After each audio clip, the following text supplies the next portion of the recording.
Ladies and gentlemen, welcome to Spawncast episode 429. We're a little late. We're getting set up. Just a couple minutes because I didn't realize this was going to happen. Josie is calling in remote from PAX West. Just craziness because the hotel is actually working. It's not doing bad. I think I have faith.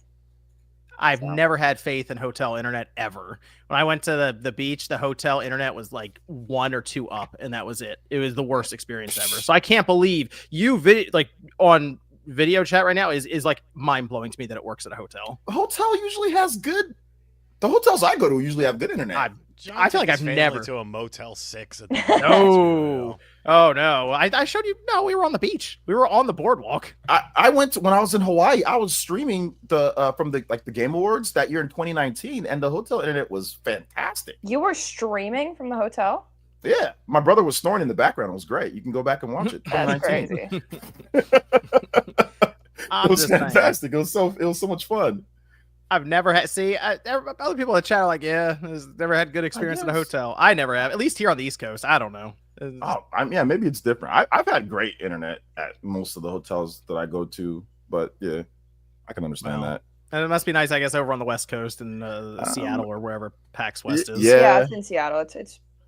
I mean, I'm assuming they have a bunch of other creators here, so yeah, they'd probably have to have decent Wi-Fi. But a 2-hour podcast is really going to test this, so we will see. We'll find out. What's going up there in Seattle. But Josie's going to tell us about some of her experiences at PAX, so it'll be really fun to hear about that. She got to play some games too that are not out yet. So we can hear some of her thoughts and impressions on how those are playing. It's good to see Josie here. We also have Couch GT with us. Hello. Thanks, Couch GT. No problem. Shaw's dealing with an undisclosed shaving incident, so he's on the couch. I was lazy and I didn't use shaving cream, and when I woke up Friday morning, my upper lip was like red and bumpy, and now it's like peeling and it looks gross. So that's why I haven't been on camera the past 2 videos, because it looks gross. And like I'm putting like cocoa butter cream lotion on it. Say cocoa butter again? Cocoa butter. And it's helping a little bit, but it's still not up to snuff yet. Cocoa butter. Gonna get too used to the convenience of not having to be on camera. Now watch. Just not gonna see you again for another month. Nah, I'll be back on. Okay. That works. And of course we have OJ. Hold up the pre-show. Good to have OJ. I got my cocoa butter right here. Actually, if you don't mind me. Got some right over there. Hey. I'm just messing with you, RGT. You've been telling Sean to use lotion for how long? He's finally using it. There you go. Good to see everyone here, though. Let's see. So a bunch of games came out. I wrote them down because I know, Sean, you played Metal Gear Solid Delta. I played some Lost Soulside. OJ, you played Kirby. I watched some of the kids play Kirby, so I at least observed what the younger generation, young generation thinks about it. Sean played Kirby. Josie played a different kind of Kirby, Air Riders. Mm-hmm. So I wrote a bunch of games down, but there was just a lot of stuff technically that came out and that has been previewed this week. I also have the PlayStation 6 Switch handheld. A lot of reports on that. Multiple SKUs, big talking point this week. Switch 2 sales, those came through. And then I have a couple other small ones as we go in case we need a few more talking points. And then I also have the mailbag up over on the Spawncast Patreon. So anyone there, any members who want to drop a comment in there, a question, you can do that now while we're going, and I'll check it later in the show. I want to give a shout out to Fransby, though, as they came through almost right away, gifted 20 Spawnwave memberships. So if you got a membership for Fransby, make sure you give them a thank you, big thank you in the chat there. Shout out to Fransby. Let's go. Jeffrey Tucker says, Spawn, your thumbs look like big toes. Fewer close-ups in your disassembly videos. Jeffrey, I'm gonna do more. That's crazy. Close-up videos now in my. I'm gonna do more of them. I don't let my nails get too long on my thumbs, so maybe that's one of the reasons too. I don't have like the long nail. Why would you have the long nail unless you had like a roach clip going on with your thumb and your pinky? We had one kid growing up in like high school had like the long nail, and we never knew why, because he was like he didn't do any of that. He just liked having one long nail on his right thumb. It's a good weapon. Yeah, so he was Nail from Dragon Ball. That's what we called him. Shout out to OJ. Hey, shout out, sellout, man. We had a little conversation But yeah, shout out to my man Sellout, bro. I appreciate you, fam. I appreciate you. What happened there? Sellout. Man, because like, bro, I'm tired of people coming and dropping their like Switch 2 trauma on me. You know what I'm saying? And it's like they're upset about something, and I'm like, all right, yeah, cool. You know, like Linus Tech Tip said something. This is anti-consumer. I said, okay, yeah, whatever. And I just wanted to have a conversation about it. But anything I said, Sellout was like, no. So I'm just like, bro, you're right. Like, I'm wrong. I'm stupid. You're right. So he's right. I'm dumb. You're smart. I don't care anymore. You know, like, don't buy it. Don't play it. I'm like fed up, bro. I'm like, I'm good. If you think it's terrible, the worst thing, I agree with you. It's ass. Like, okay. just, There you go. It's trash. Really It's garbage. It's anti-consumer. It's the worst thing ever. Go play Xbox and PlayStation. I got those two. So great. You know, have fun. Evan's at a like a 4-day LAN party again, so he'll be back sometime next week, I think. We'll see. But Josie, why don't you quick roundabout thoughts of PAX so far? How's it going there? It's been really fun. It's been exhausting. But I yesterday there's like a media hour that was like just like an hour right before the rest of everybody was able to get in, and so I like booked it to Kirby Air Riders and was able to play that game pretty much immediately, and it was super cool. You get to like the tutorial, and you just basically like get a feel for all of the different mechanics, like the flying and the racing, and the drifting is really weird, and the spinning is really weird because you're like, in order to spin, you like shift the left stick back and forth, but that's also the stick that you're steering with. So it's like a little complicated. But like once you get a feel for it, and once I picked up the controls, it was like really satisfying to pull off the different things. So I had a good time. Then you jumped right into City Trials, and like I was really confused because I haven't played the original. Like I want to, but just like I didn't really know what to expect.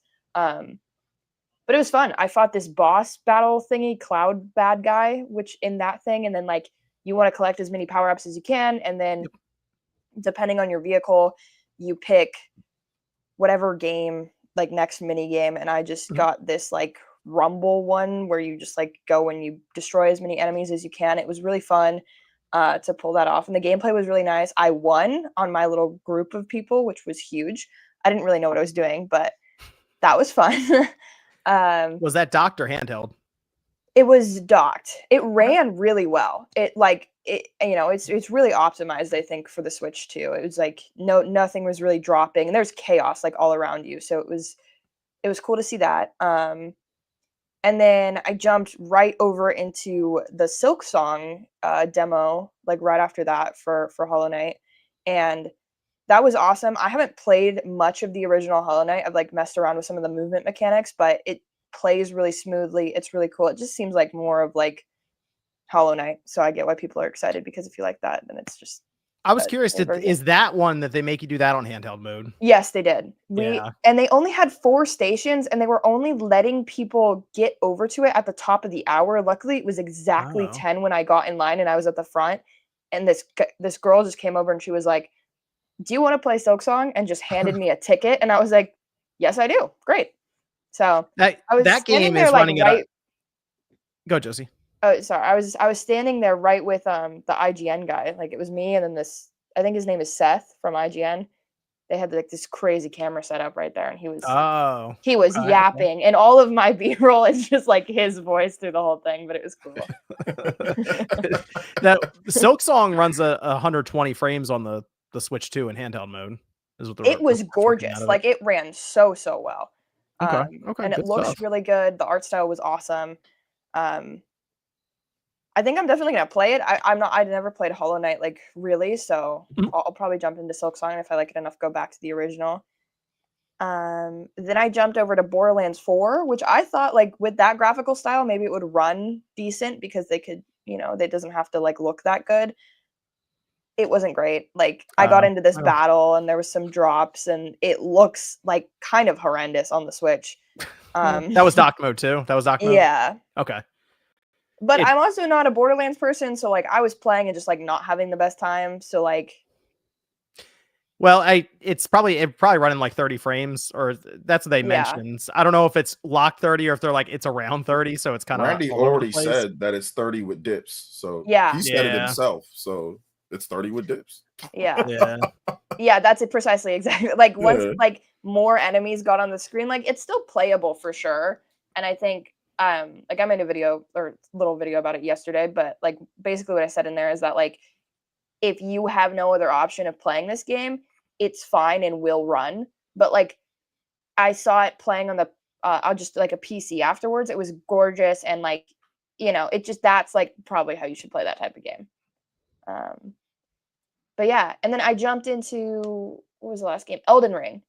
And that it looks really good if you're doing absolutely nothing and then start moving. It's like pixelated a little bit and like it drops. And there was I don't know if this is specific to the Switch thing or like if it was just like the way the controllers were hooked up, but there was crazy input lag. Yeah, I noticed that when some of the footage got out there, and I was talking about, I think I was talking with Sean and maybe Nate, and I'm like, dude, look at when they press the button and something happens on screen. That is like pretty noticeable. So that was my concern with Elden Ring. Not even as much because we saw some of the drops and stuff as things probably alerting in the background and stuff, maybe CPU limited.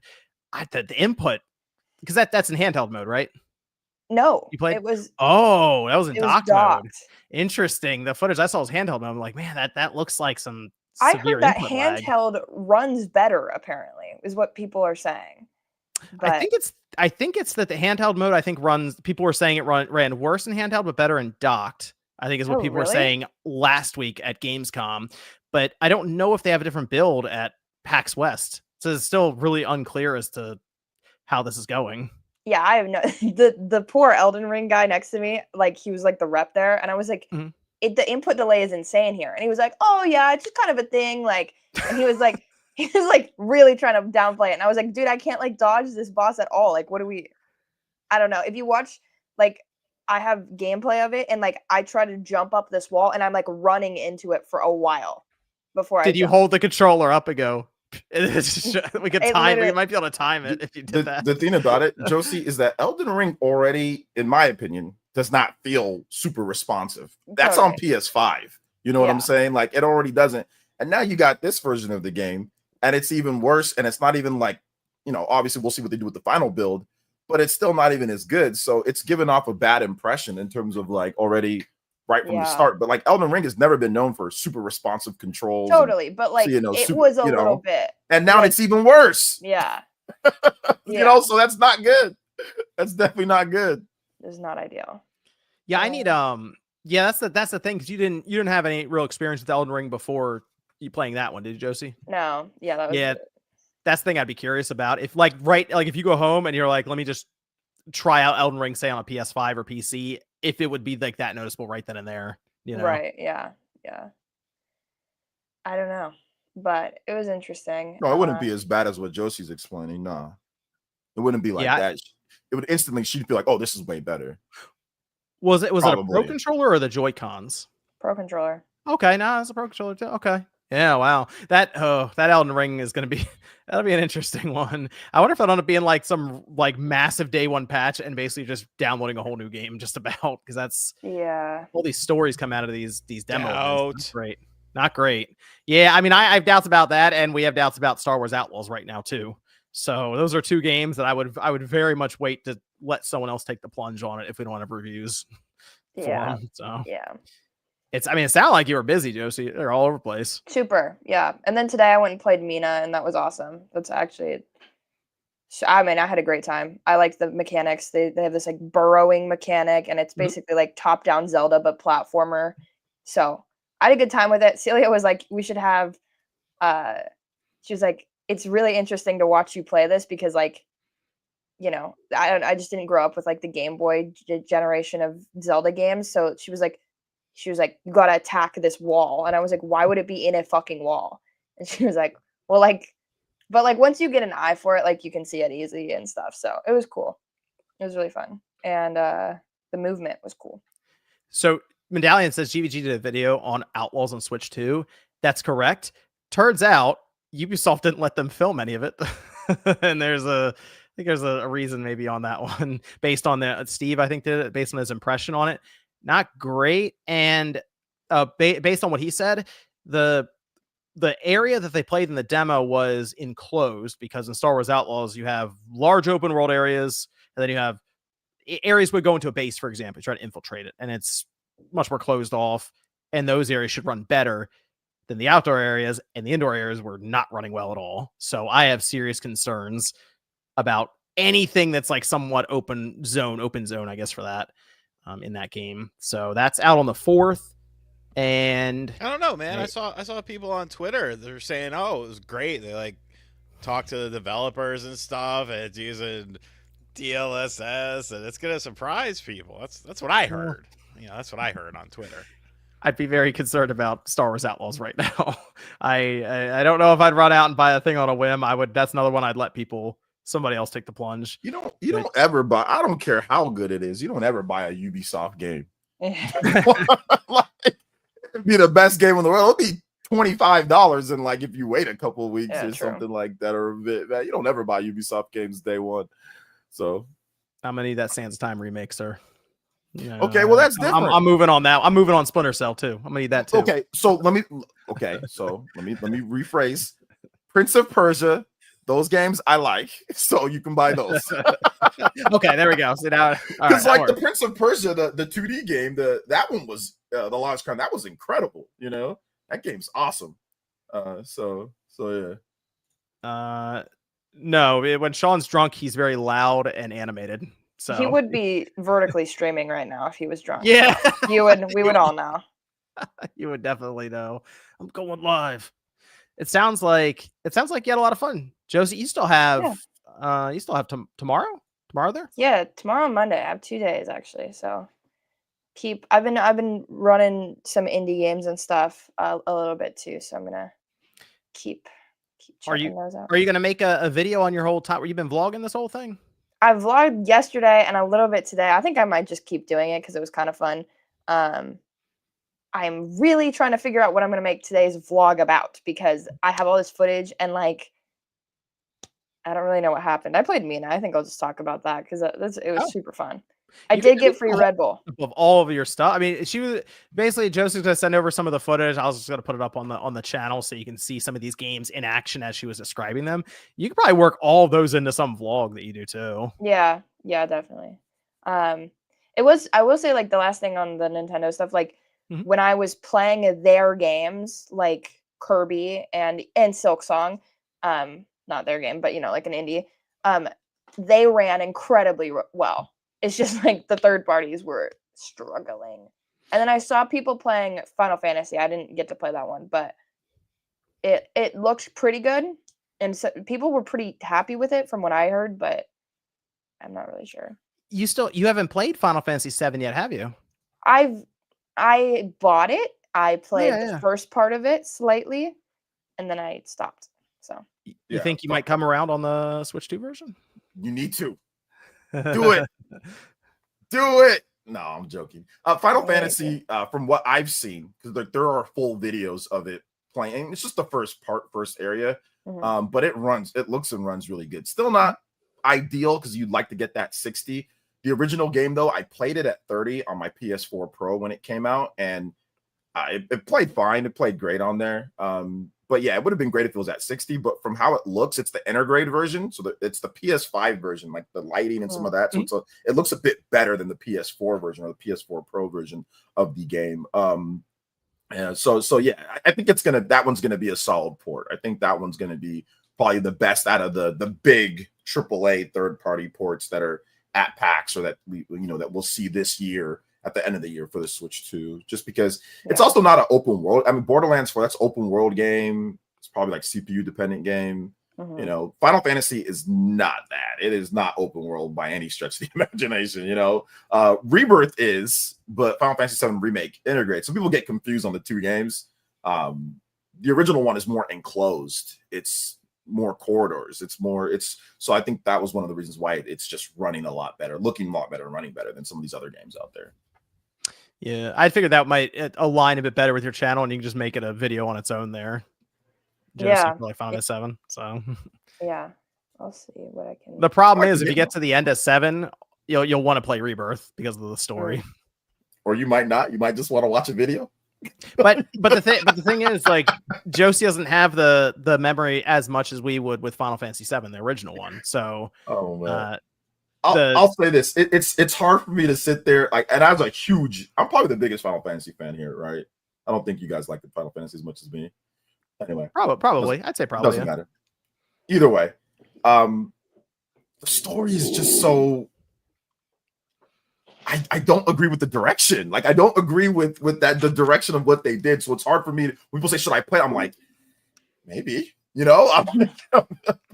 Maybe, but I just don't agree with splitting it up. I don't agree with multiple parts. Like, they're treating this as if it was like the greatest game in the world, like the greatest thing to go, to Earth, and that's what I don't like with this. I think they probably have like the stats behind the scene of, like, I bet you Final Fantasy VII is the most lucrative Final Fantasy for them, like, overall. Absolutely, but the amount that they went here is I can't. Like I said, for new people. Now, if you're a fan of Final Fantasy or whatever, I'd say, yeah, sure, have at it. You know what I'm saying? See if you'll like it. But for people that are already kind of like, or don't like RPGs as much, it's hard for me to sit there and say, oh yeah, play 3 games spread across, multiple generations, and they're like 40 to 60 hours each. It's hard for me to just say, oh yeah, go ahead and do that for the story that they're presenting, when there are singular games in JRPGs that do, I would say, a much better job of storytelling and putting things together, like every single Xenoblade game, for example, or most Fire Emblem games, or a lot of other games,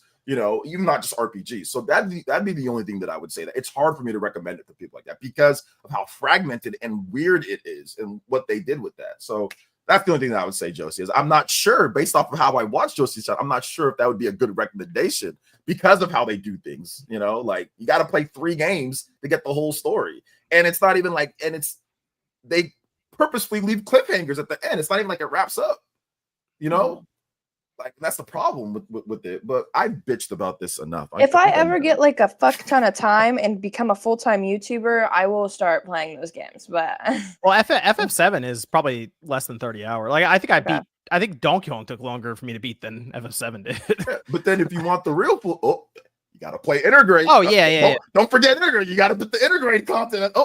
Then here comes Rebirth. Here comes part 3. It's like, bro, for one game, by the way, one Final Fantasy VII. It's not like it's Xenoblade 1, 2, or 3, or multiple Fire Emblems, or multiple like Dragon Quest or whatever, bro. It's like one saga within there, and they just decided to do this. I still like Final Fantasy VII, though. I still love it. This is the badge. Oh, look at that. Great. People are curious. It has this Red Bull Creator Club. That's been pretty fun. We get free Red Bulls, which has been huge. Oh, wow. Sugar-free Red Bulls? They have both. Okay. Nice. All right, good stuff. And then Nintendo is giving away these bags, so I got one of these baddies. Yeah, I went to GameStop today, and there was a Nintendo rep there. They're like, "Oh, really? Here's your..." Yeah, so I was there. I was getting some PS4 games, funny enough, and the person there, I was like, "Scan this." And I did, and it signed me in because I already had a sign on my phone. Like, here's your Switch 2 bag for your PS4 games. I'm like, thank you. just laughed. They gave me a hat too, a Switch 2 hat. So there you go. Oh, huge. And a patch, like a Toad patch and a peach. I don't know. They just handed me that and threw some stuff in the bag, and they're like, goodbye. Celio sat and played Bubsy for like 30 minutes last night when we were at this like indie party thing, and like Bubsy 40, like forever, and talked to the guy from Atari and everything. And so then I went to the Atari booth today because she sent me, because she needed a Bubsy shirt that she snagged for free from this dude. But this is what it looks like. Oh, wow. Look at that. Yep. The Perfect collection coming out this year, or September, this September. So if you want to know why that mascot is so stupid, you can check out the Perfect collection. Dude, I was watching her play the game, and I was just like, this is maybe the worst thing I've ever seen. Like even it was crazy. Like, people were telling me that the old games were bad, but then like this, it's literally like, I didn't think this game was done. Like, I was talking there with some like, Atari guy, and I was like, so is this like the game, or is this like an early build? And he was like, oh, this is it. And I was like, you are joking. Are you talking about the newest game? Yeah.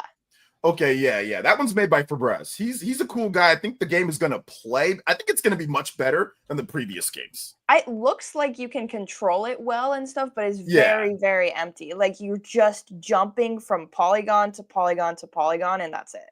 Yeah, But which is probably better than the previous games. no, for sure. You're hearing this? The You're hearing shirt's this? cool. This MVG burial, Sean? You hearing this? Man, MVG like it's Bubsy. deserved. It's deserved. Bubsy sucks. Listen. it's in the carbon engines. This is engine. If you grew up back in the day and you came home with Bubsy, trust you were not happy. You were like, "What?" I came home with that game multiple, and I'm like, why am I playing this? I said that to myself when I was young. I was like, why am I playing? This thing is trash. It was never good, but they pushed it like it was the next big thing. And there were multiple games. Like it was crazy how many games this dude got. You know, he's like a meme. Like the character at this point is just like a meme character. That's what I assumed. That's but then popular. Celia was like really fucking into that game. Yeah, which is- she seems to like Bubsy quite a bit. she does. I mean, some people like it. Like some people like Bubsy, like, and some people thought the games were great on the Super Nintendo and all that, and there were the 3D games and stuff, and that's fine if you like it. That's cool too. I do think that this newest game will probably be like the best controlling and best playing one because for Braz, like his work on Demon Turf, you can see that there. So I think it probably plays and controls great. And I'd probably play that over than playing the previous games. But man, I grew up with those games and I rented them and they suck. I did not like Bubsy at all, especially when you had like Super Mario World and stuff. You know. Yeah. What do you got there, Josie? What's that? This is from MSI. I talked to this guy there that I need a new Ooh. computer, gonna be honest. But he was super cool. And he was like, oh, like I don't know, he was telling me about the different graphics cards and stuff. And he was like, I'll give you this thing. So then I have this little I mean, it's not a computer. No, I know. That's what I said. I was like, I don't know if this is the collaboration I had in mind, but sure. MSI, I see. their OLED monitors are great. I got an OLED monitor Really? from them. Yeah, oh my god, I love it. They're My pricey. monitors are awful. Just Don't tell worry them about to your send the monitors. product, They're and then you just put Spectre or MSI in whatever. your description all the time. Just do that. Just copy and paste it. Just get that going. Don't worry about your monitors right now, Josie. You know, you can upgrade them later. Well, that's. I mean, it sounds like having fun out there, Josie. Yeah, it's PAX been cool. West. I Good to also played Repack 2 today. Oh. No, Not so much. It's not my too much, favorite. huh? It was really boring. I mean, the movement is good of Pac-Man, like the way that he moves and stuff is cool. The sound design is not finished, at least on what I did. So they gave us headphones, which I think to not have people hear it like in videos and stuff. But like I had those headphones on and like he would eat like one of those things and like the sound would come like 3 seconds later when I'm like jumping and doing something else. And so it was just kind of broken in that way. But the movement was good. But then like the level that I was playing was super not fun. So bland. It was really bland. Did you play the first one they did? The one they remade? I played the demo, I think, when they put that out on the Switch. Okay. I don't know. I mean, I think if you like the first one, you'll probably like this one. And if you have nostalgia for these games, it's probably great. And I'm sure they will fix that issue with the sound. But yeah, I don't know. It's not for me, but I think people will like it. This was cool though. They have really cool. Oh, yeah, that game's coming out September 26th for that. Okay. It's coming out on everything. It's not 4 weeks. Yeah. Okay. Good stuff. Okay. Well, I'm also not shitting on classics. I play old games all the fucking time. That was like the whole backbone of my channel. I like a lot of classic. I like old Pac-Man. I have the high score at Disney World for that shit. I like Pac-Man. I swear I actually do. It's kind of a nasty high score. It's really crazy. Which machine? Where? There's a machine. Oh, like they have an arcade there? Yeah, we like one of the last times I was there. After I stopped working there, like they had this staff party, and then one of the guys was like, "Nobody's ever beaten my high score in Pac-Man," and I was like, "Really?" And then I got up there and blew it out the water. I have a photo. I don't remember what I got, but it was pretty impressive. Okay.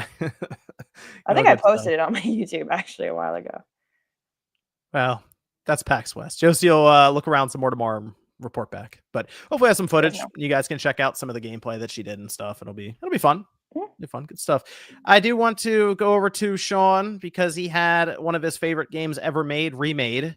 There's always the chance that they could mess it up. But Sean beat the game in a day. So 6 hours and 12 minutes. There you go. Nice. Yep. MGS3 or MGS Delta now went down in just over 6 hours. And Sean, give us your roundabout here. I don't know. It's weird. It's weird for me to play it because like I know everything that's going to happen, and I guess like the fact that nothing has changed, nothing was really added. There's like one thing at the end that's kind of a very deep cut that gets unlocked. I was like, oh, okay, but it's nothing you'll spend time with.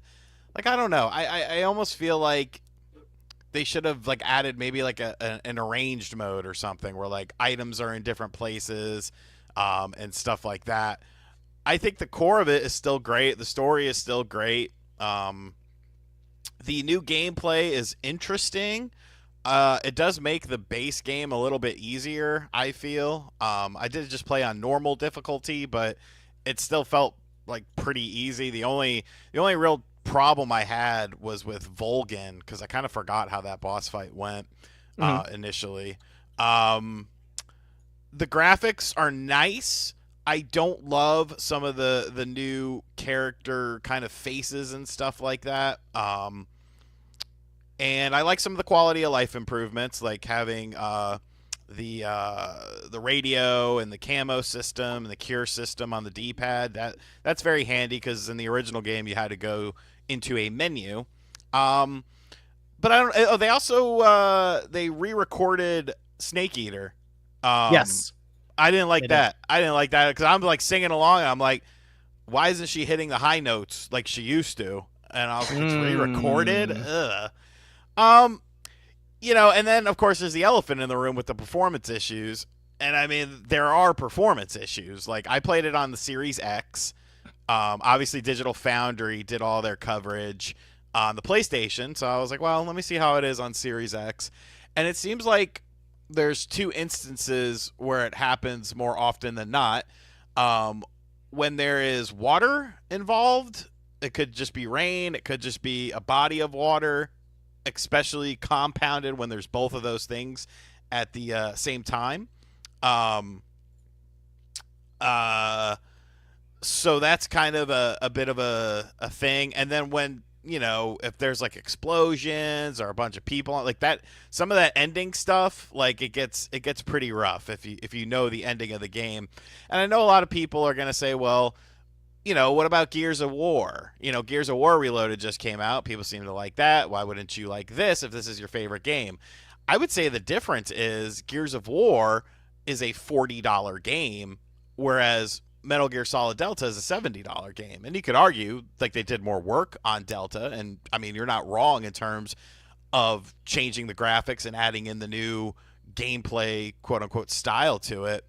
But I don't know. I feel like they could have done a bit more with it to, you know, also have diehard fans or people who played the original game a bunch have a little bit something extra, have a little bit something added to it. And plus, the online portion isn't available on day one anyways. So right. We still need to see what that's even like. Right. And I mean, I think maybe if that was there on day one, okay, you know, maybe I don't, you know, maybe I'm not as, I wouldn't say like it's still a good game with the new version. The base is still a great game. I think some of the performance issues kind of hold this back a little bit when you see Konami say, oh, I didn't even mention this in my video, but there were a couple of times where like soldiers would like be looking for me and like run into a wall and then just continually run into the wall. And I'm like, okay. But it just kind of got me thinking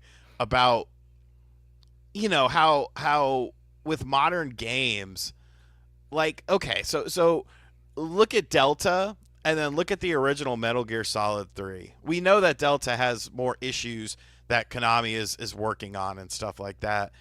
And it's just weird to me because, like, you know, the bones, like the graphics of the game obviously have been changed. And, you know, there's that new play style that's like a new camera, a new viewpoint, so on and so forth. But the bones of the game are still the same game on the of the PlayStation 2. The dialogue, the story, the how things work and whatnot. And I just find it interesting how, like, we've gotten, shinier, prettier graphics, but it just seems like buying these games on day one is like you're almost penalized for it now. Like, you have to wait for and this isn't every company, but a lot of companies, you have to wait for patches and updates. And we didn't know about this bug. We didn't know about this bug. And then there was a time that wasn't that long ago where you couldn't do that. When the game shipped out, if there was something catastrophically wrong with it, like, that was it. And I just feel like, I don't know, you know, people like to use the example, oh, well, games are bigger nowadays, blah, blah, blah. But it's like, I mean, there was some crazy shit on, what the fuck was that? What was that? Was that Josie? Josie. So. I was looking at footage for 2 seconds to see you're what fine. I can throw together. The noise. Josie put up some really cool pictures on Twitter right now of Kirby. Well, I realized I had all this shit that I have not posted. No, I'm just saying they're cool. I said it looks cool. Thank you. I mean, it's just it's starting to, like, be more noticeable to me and bothering me quite a bit. How, especially companies that come out with these, you know, early access versions of games and stuff like that, and then those have problems. Like, look at Star Wars Outlaws, had the early access version, then it fucked your save file, and then they told you gotta have stealth, you gotta be stealthy in this game, and then 2 months later they're like, you know what, we're gonna get rid of the stealth and just redesign the whole thing. It's like, well, why should somebody who's buying the game on day one, I know we kind of talked about this last week, it feels like you're getting penalized nowadays. All things said, if you've never played Metal Gear Solid 3, this is a really good version of the game to play it, because it looks and feels like a modern game. But if you don't really care about graphics, just pick up Snake Eater HD. It's available. It's available on everything. I mean, hell, you can even buy the Switch version. I mean, the Switch version only runs at 30, but it's now locked with the Switch 2, and I mean, you know, it gets down to 30 at some times when you're in there underwater or something like that. Like, there's a fight where you're underwater, it's a boss battle, and it's noticeable. And I don't know. Also, HDR implementation. Oh, no. It's not 6 hours, Ben. The game will take the average person much longer than that. Usually, you like a good 10 or 11 hours if you're learning it for the first time, right? Well, Longer? yeah. I mean, you could probably get 15. Okay. You got to remember, I know where to go. I know what to That's do. true. A lot of cutscenes, I was just like I watched like the first, like probably the first hour of normal game. I would watch the cutscenes, and then I realized it's like when Sokolov first comes out of the place that he's hiding in, and Snake is guiding him out, which happens within like the first half hour of the game. He does the exact same hand movements that he does in the original game, like the little fake judo, and it's like literally like this. It's literally like that. Yeah. it's literally the exact same movement, and that's when I realized I really only need to see when new characters get introduced and watch those cutscenes just to see their models, because I know exactly what I'm going to see, and I know exactly what's going to happen here. Okay. Well, Sean, I also played a game that is day one buyers are getting a product. I'll say that. Oh yeah, the one I sent you the tweet about. Lost Soul Aside. that came out yesterday. Oh, I man. realized, because Sean told me, he's like, I already beat Metal Gear Solid Delta. I was like, well, I'm playing that right now. Let me shift over then to Lost Soul Aside. Let me play a good hour of that. Let's see what we have here. And I was like, let me even record the first hour just to see. So I even put up a whole video of me playing it for an hour, because I'm like, people are curious. There's like no reviews for the thing. But let's just go ahead and do that. So I'm going through this game, and this is such a weird release. One person started making it back in 2016. They get a bunch of funding. Sony apparently steps in. This person ends up hiring up and made a whole studio to create this game. So it started out, you can tell, as like low budget, and some of those low budget aspects have continued on. But there's just some weird. The best way to describe it initially when you're playing it is kind of like Temu Final Fantasy. Like the way it's set up. I mean, it really is. When I'm first calling it that, they're calling it Temu. Dude, it is. Temu Noctis. It is like it because this is 2016. The character, when I saw it, reminded me of, you know how they were showing Final Fantasy 15 or as like 13 verses or whatever. Yeah, 13 verses. Yeah, that's who this character reminded me of immediately. I'm like, oh, what is this? And anyway, there are some really funny scenes that happen in this game because the voice acting might be the worst I've seen in a video. The English voice acting. The English, dude. Yeah, it is crazy. Like, and you know what it kind of reminds me of? It's almost the video game version of The Room, because it's like bordering on at times. It's so bad it's good. It's funny. So I'll show you 2 clips, okay, that I saved. It's pretty cool. It's not. I need you guys to hear the sound though. I think I know what clip you're talking about. I think I know. I have 2 of them. Okay. So here's the scene. All right. Okay. I am 8 minutes into the game. Oh, let me see. Can you guys even hear this? Can you hear this? Can you hear? No, you can't hear that. Oh, you need to be able to hear it. I don't know if that's even possible. If you can hear through, you'd have to change your something with your input, like your mic, to where all your computer sounds will go through to the StreamYard. You can do it, but it's kind of weird to do it on. Is here. it? Yeah, it's just kind of weird. Yeah, if you'd have to change your mic settings. Like if you go to your audio and then you go to the mic, change that, and I think you might be able to control it through that. Why don't you just upload it real quick on YouTube, on like unlisted, and then just share the YouTube video? You can do audio with that.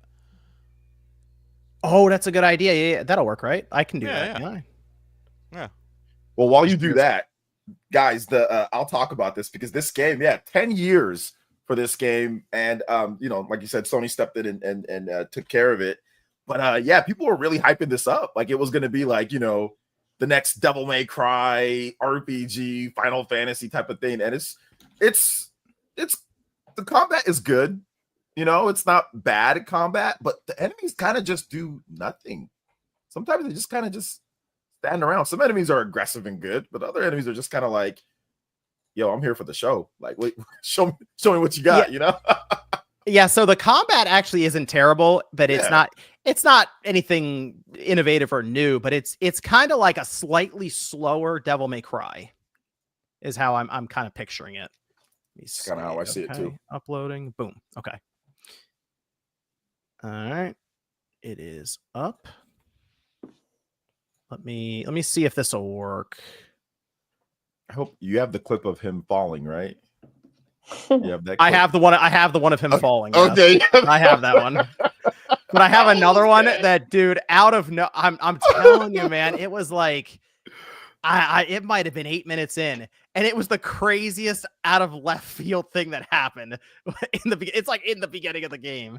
All right, so let me see. Can you guys? I can see why Sony didn't send out review codes. I can. There's still barely any reviews for this game. I don't know. Will this work? Can you hear this? Can you hear that at all? Mm-mm. All right, hold on. Well, let me just share that. I'll just share this with you guys so you guys can see it on your own screen, on your own. Yeah, I never thought about trying to figure out how to have audio go through here. Are you doing it on a MacBook? No, this is just on Windows. Okay. Yeah, I don't know if there was a way to just push the audio through to that. Because I see the mic. On a MacBook, you have to like make a multi-output like audio. What the fuck was that? Did you see that immediately, Sean?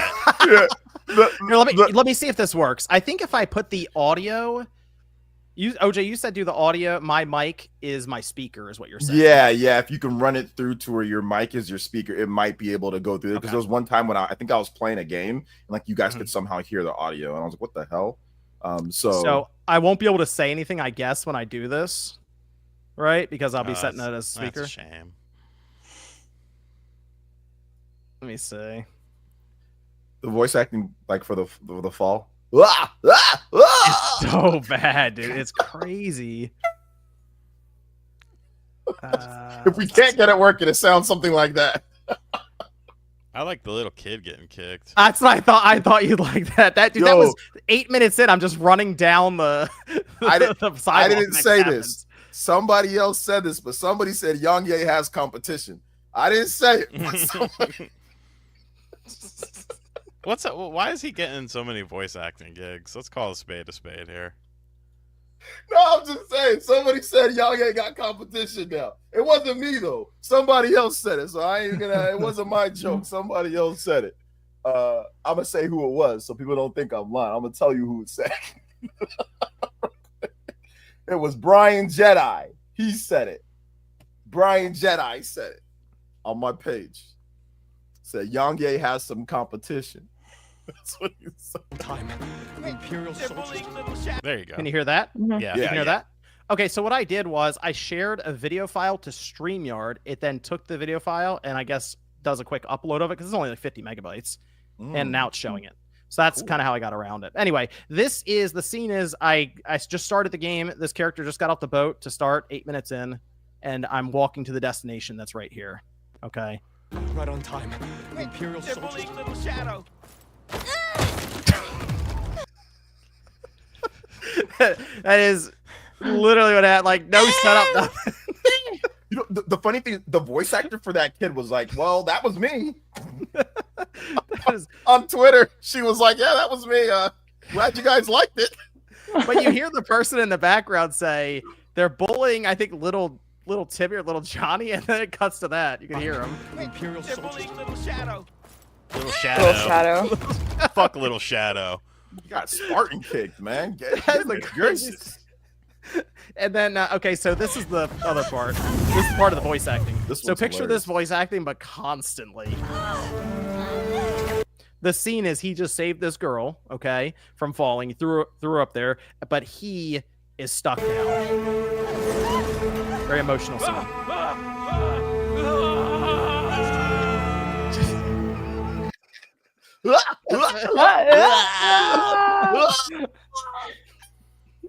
That's it. He like sounded like he was gonna sneeze at the first. Yeah, Bro. so that's the voice acting. That's what I mean when I say it's some of the craziest.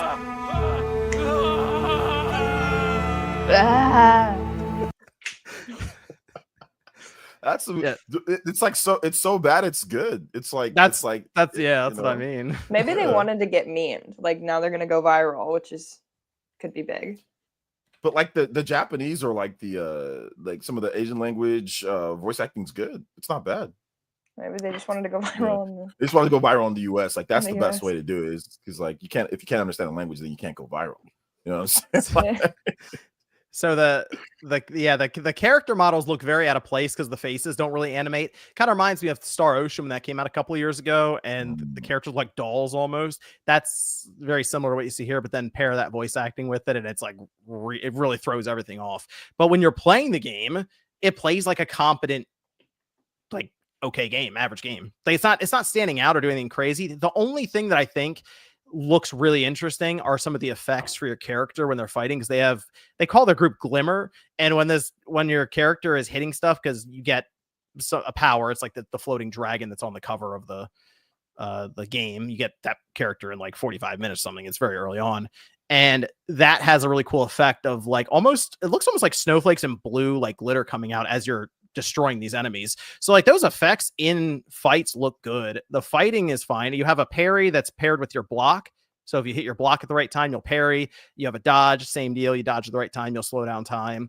So they have a lot of stuff that we've seen in other games and they're putting in here, but it doesn't really stand out as much. The thing though I like is the setting, but it's also very reminiscent of the person who made this game must have really liked Final Fantasy. So it's kind of been there, done that, but I like the setting.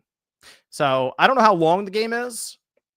I played more than an hour of it. A lot did happen in that hour. So if you want a game that gets started pretty quick, this will do it. You'll be in action in the first like 15 minutes.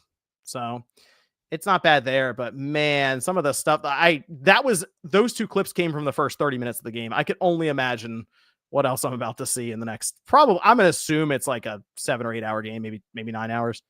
I don't know. I can only imagine what I'm about to see. But it's also $60. It's not the full 70, but when it went into development in 2016, $60 would have been full price. So I don't know. It's like that weird middle ground area of $60 nowadays. That's Lost Soul aside, my first hour. Kid got spiked through a box and the dude monotone screamed his way to the bottom of a pit. Yeah. Okay. Kirby. That was the other game I had written down. We had Kirby Forgotten Land. We got the DLC for it. So that is on the Switch too. It was $20 for the DLC. And people are saying it adds like 3 to 4 hours, I think, is what they're looking at for the overall content. But of course, comes down to the quality of it. I don't know if Josie, you had a chance to check this out since you're on the move right now. Yeah, I have not. I will be playing it when I get back. Okay. I saw OJ was playing it and Sean was playing it. What do you guys think of it? The extra content, it's fine. I haven't gotten through all of it, but it's just this kind of the same as the content, that you have in the base game, but you have like the different achievements that you can get, but then they add a couple different, powers, Kirby effects or the Kirby mouthful things in there, and that's fun. It's fun. It's cool for that. But really the big thing with this is just like you get the 60 FPS and like the graphics look better. The 60 FPS makes it significantly better than the original game. So that would be like the big reason if you want to get this, it would be that, because the content doesn't last that long, but now you get the whole game in 60 FPS and with better resolution. So the challenges and some of the harder stuff becomes a bit better, feels better to pull off. Like if you're going to play like the tough post-game stuff, all that is so much better now. And also the challenges within the game, like as you go on, they get harder and harder. So those are better down with the 60. It feels, the response time is great. It feels so much better to play. It wasn't terrible on the Switch one, like especially for a 30 FPS game, but it's like you can feel it. If you're a big Kirby fan, if you've played, Forgotten Land and like you played through all the game and everything, man, it's so much better now at this point. It's so much better. I like it a lot more now that it's at 60 because of a action platformer. So yeah. That was a big thing back then with the 30, and like kind of thinking, oh, what if this was 60? How would that go? And there you go. Now it's that was the worst thing about the game. The worst. It's kind of easy on the first playthrough. Like it's kind of easy until you get to like post game, and some of the bosses might be a little bit harder. But the biggest problems were that, and outside of that was the 30 FPS, which most people in the review was like, yeah, if this was at 60, would have been significantly better.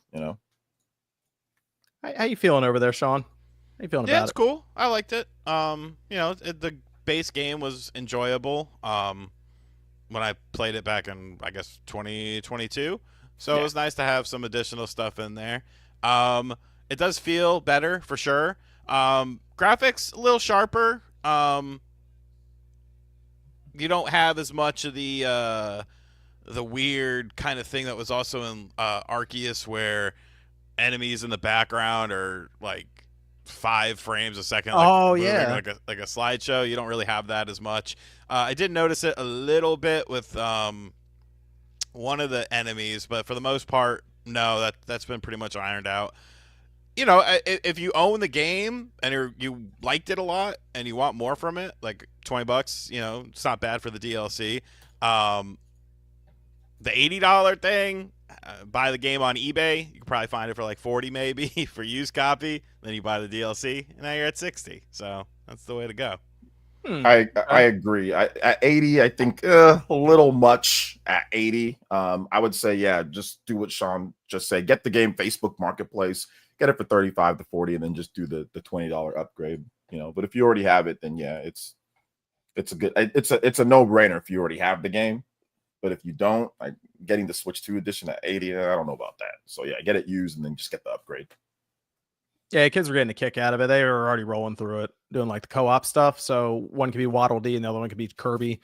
And they did the thing where they get all the figures and the Forgotten Lands like 100% the thing. Now they're doing this, and they're getting, because they threw extra figures in. That's a big deal.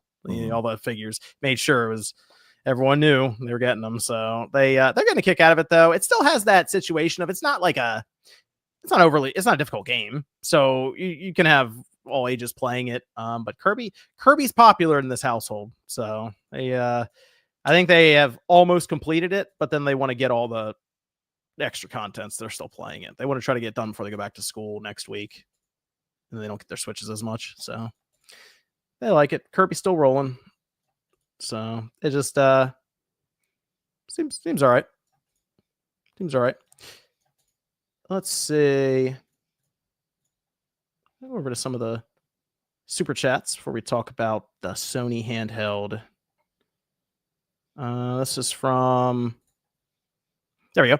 Sneaker Fanatic Television says Shaq had Shaq Fu 2 years before his Genie movie, but most people never heard of Sinbad's Kung Fu game that came out 2 years before his Genie movie Shazam. The game was called Sinbad Fu. Have any of y'all played it? Bro, what dimension are you from?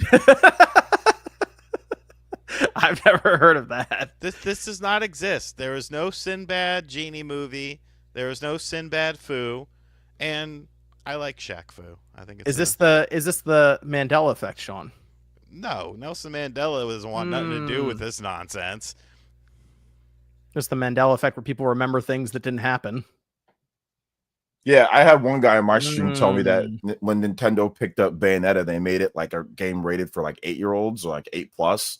And I'm like, what kind of game did you? He said Bayonetta 2. I'm like, she's naked on screen half the time. Whenever you do your attacks, she's spread eagle on a bunch of different poses and things. What game are you playing? And he never commented again after that. Well, that's like Chris says, OJ, I just saw you get on Switch 2. Get off and pay attention to the show. No more DK Bonanza. You're almost done DK Bonanza, aren't you? You beat I it. am done with DK Bonanza. All I did was take it over from one dock to the other dock. So I just put it in this one here. But yeah, I finished DK Bonanza. I'm doing the post game stuff now, and I pretty much finished with almost 100%. That, I mean, most of what I could do. I think I had like 700 something bananas when I finished the game. So, Damn. and most of the stuff, yeah. So now I'm just doing all the post game stuff right now, and it's great. It's more it's challenging. It's good. I'm enjoying it. Great game. Definitely game of the year contender for me. You want to know something funny?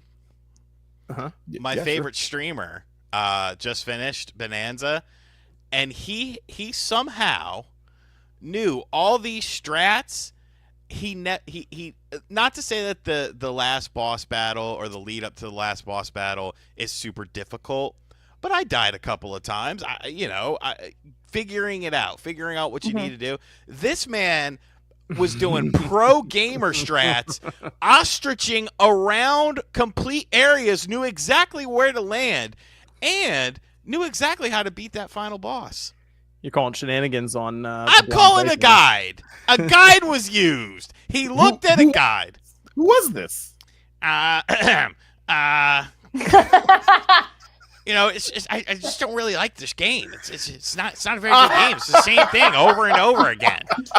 I watched this finale. I had a comment in the Raw Phil chat. I was like, no, this motherfucker, there's no way he would have known exactly where to go and how to exactly. He's notorious for that, though. He does that all the time, and he definitely does. He absolutely, okay, now that I know who you're talking about, he absolutely did that. 100%, because this dude was getting cooked on basic challenges, like on turf surfing, you know? Yes! Like, he was getting cooked on those, but now all of a sudden he can just beat the final boss. Was that second monitor going off to the side? A couple of glances over there as he's playing to see that. What he does, he takes pee breaks, and then sometimes they're like really long, and people are like, "Where's he fucking going?" And like, I think he's in there like reading, like looking at a strat, because he knew exactly what the fuck to do, and I'm like, no.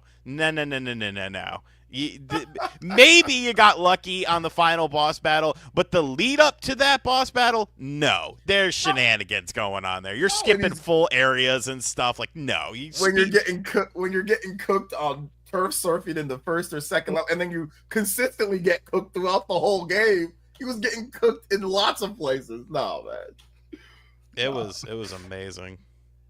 That's hilarious, man.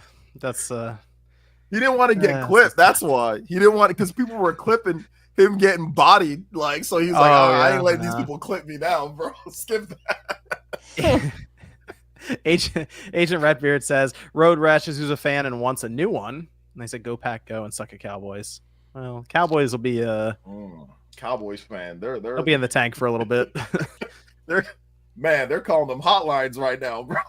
Yeah, that was a rough week for them. But Road Rash, yeah, why not? Let's see what they can do with the new Road Rash. Rough week. Shout outs to the Cowboys. I feel you guys. I feel you. You'd probably have to. You can't.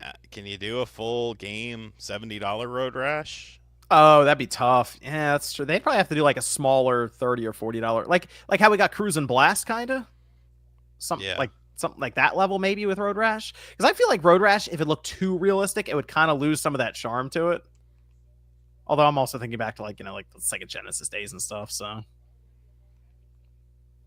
let's see. Callenshaw says, given typical Pokemon performance, do you think ZA Switch 1 version on Switch 2 will perform more smoothly as 30 FPS than the Switch 2 upgrade patch at 60? Based on the Pokemon Violet that I played with the update patch, no, I would say the Switch 2 version will probably run really well. Yeah, based off the footage that we have, because they've been showing the Switch 2 version, but they showed the Switch 1 version beforehand. And based off that, it definitely seems like the Switch 2 version is going to be more consistent than the Switch 1 version running it there. Like, I'm guessing, I think it's kind of like a next level thing. Like, is it going to be more inconsistent at the 60 compared to the stability of playing it, the game without the upgrade? So you'll get a more stable 30 than an inconsistent 60. I think that's kind of how I read his question. But it looks like it's a pretty stable 60 from what we've seen so far. But we'll have to wait, of course, till the game comes out. Yeah, I'll be playing that tomorrow, so I can. Oh, cool! All right, good stuff. Yeah. Yeah, the demos that they've shown, because they that demo, it's been out there. It's at Gamescom and stuff, so you can see it, and it performs pretty set. But I mean, like, it's always in like these kind of like corridors and like these certain arenas. So yeah, it's not very open from what I've seen. So it's not. There's a lot of different places to go, but it's like you're on rooftops. You're like in certain wild zones. So it looks like they've kind of built the game to where they might not have to deal with the situation that they dealt with Sword and Shield or with Scarlet and Violet. Where those are like much more open. Sneaker Fanatic Television says, OJ, I always see you live on YouTube but can't donate. What platform do I need to support you? What? What? You should work on YouTube. Yeah, you can do. I mean, first of all, one, it's not required, man. If you just watch, that's cool, bro. I appreciate you, so you don't got to worry about that. But if you want to, yeah, just do super chat is fine. I mean, I'm like I said, I don't really be choosy or anything like that. But yeah, man, I appreciate you. Just come through to the stream, just say what up, man. That's the first thing. Just say well hi. I don't need anything from you, but I appreciate it though, bro. Seriously.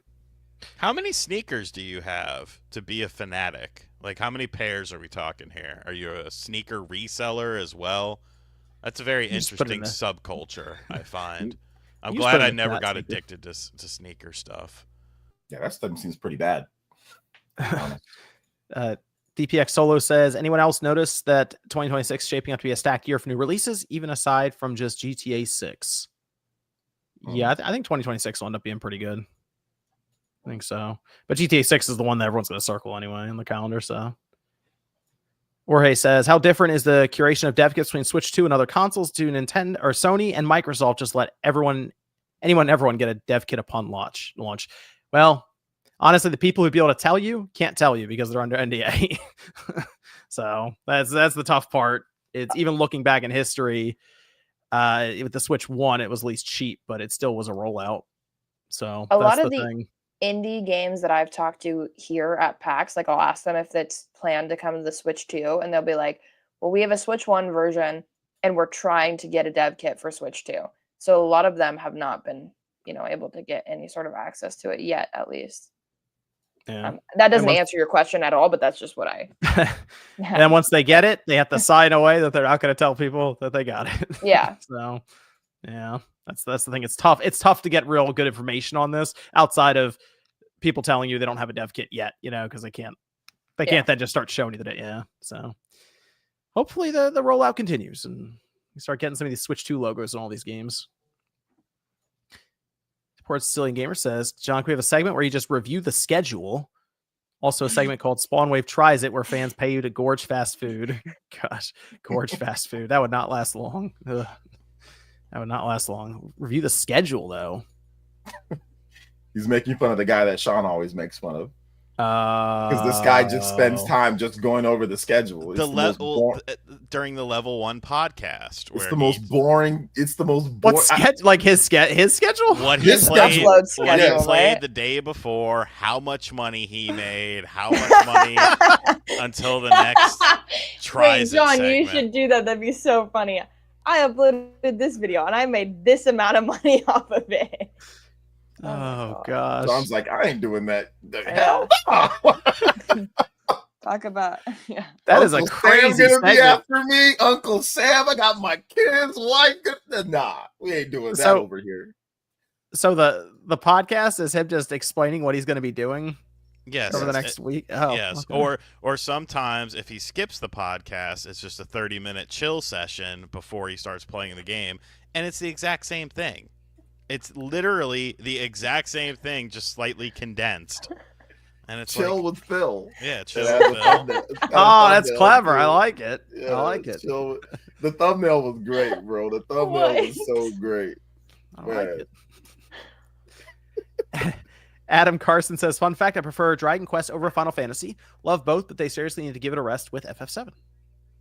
A lot of people like Dragon Quest over Final Fantasy. And listen, Dragon Quest 11 sold better than Final Fantasy 7 Rebirth. You know, definitely sold better than that. So yeah. Kevin the Speedster says, hey, what's up, Spawncast? Hope you guys are doing great. Heard the rumors about Injustice 3. You think they will come out with this version for Switch 2?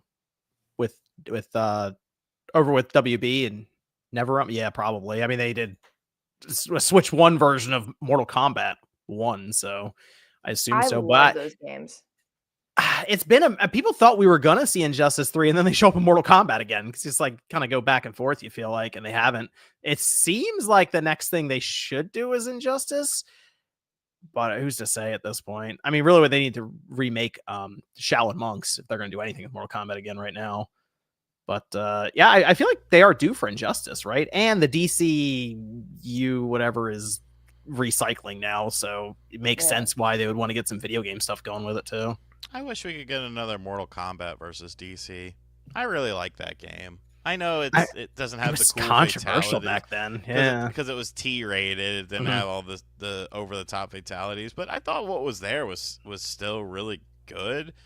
And that's a game that I did not play when it first came out, and I emulated it and I liked it, so I ended up buying like the collector's edition for my 360 just so I could play it easy, you know, without having to set up anything. I really liked the game. And it was super cheap too. I think Sean answered that. He was kind of like, he's so familiar with it that he was just rolling. So, oh yeah.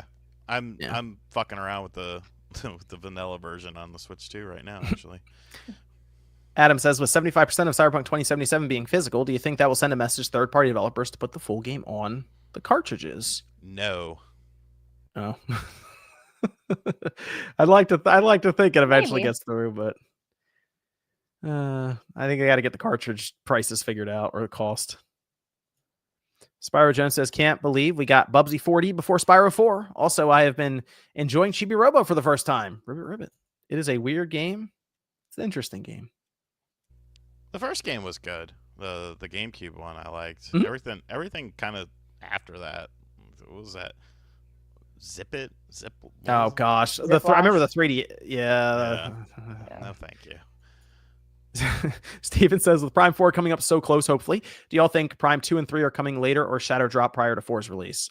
I feel like most people think they might shadow drop it. So shadow drop, yeah, September, and then release date sometime this year, maybe.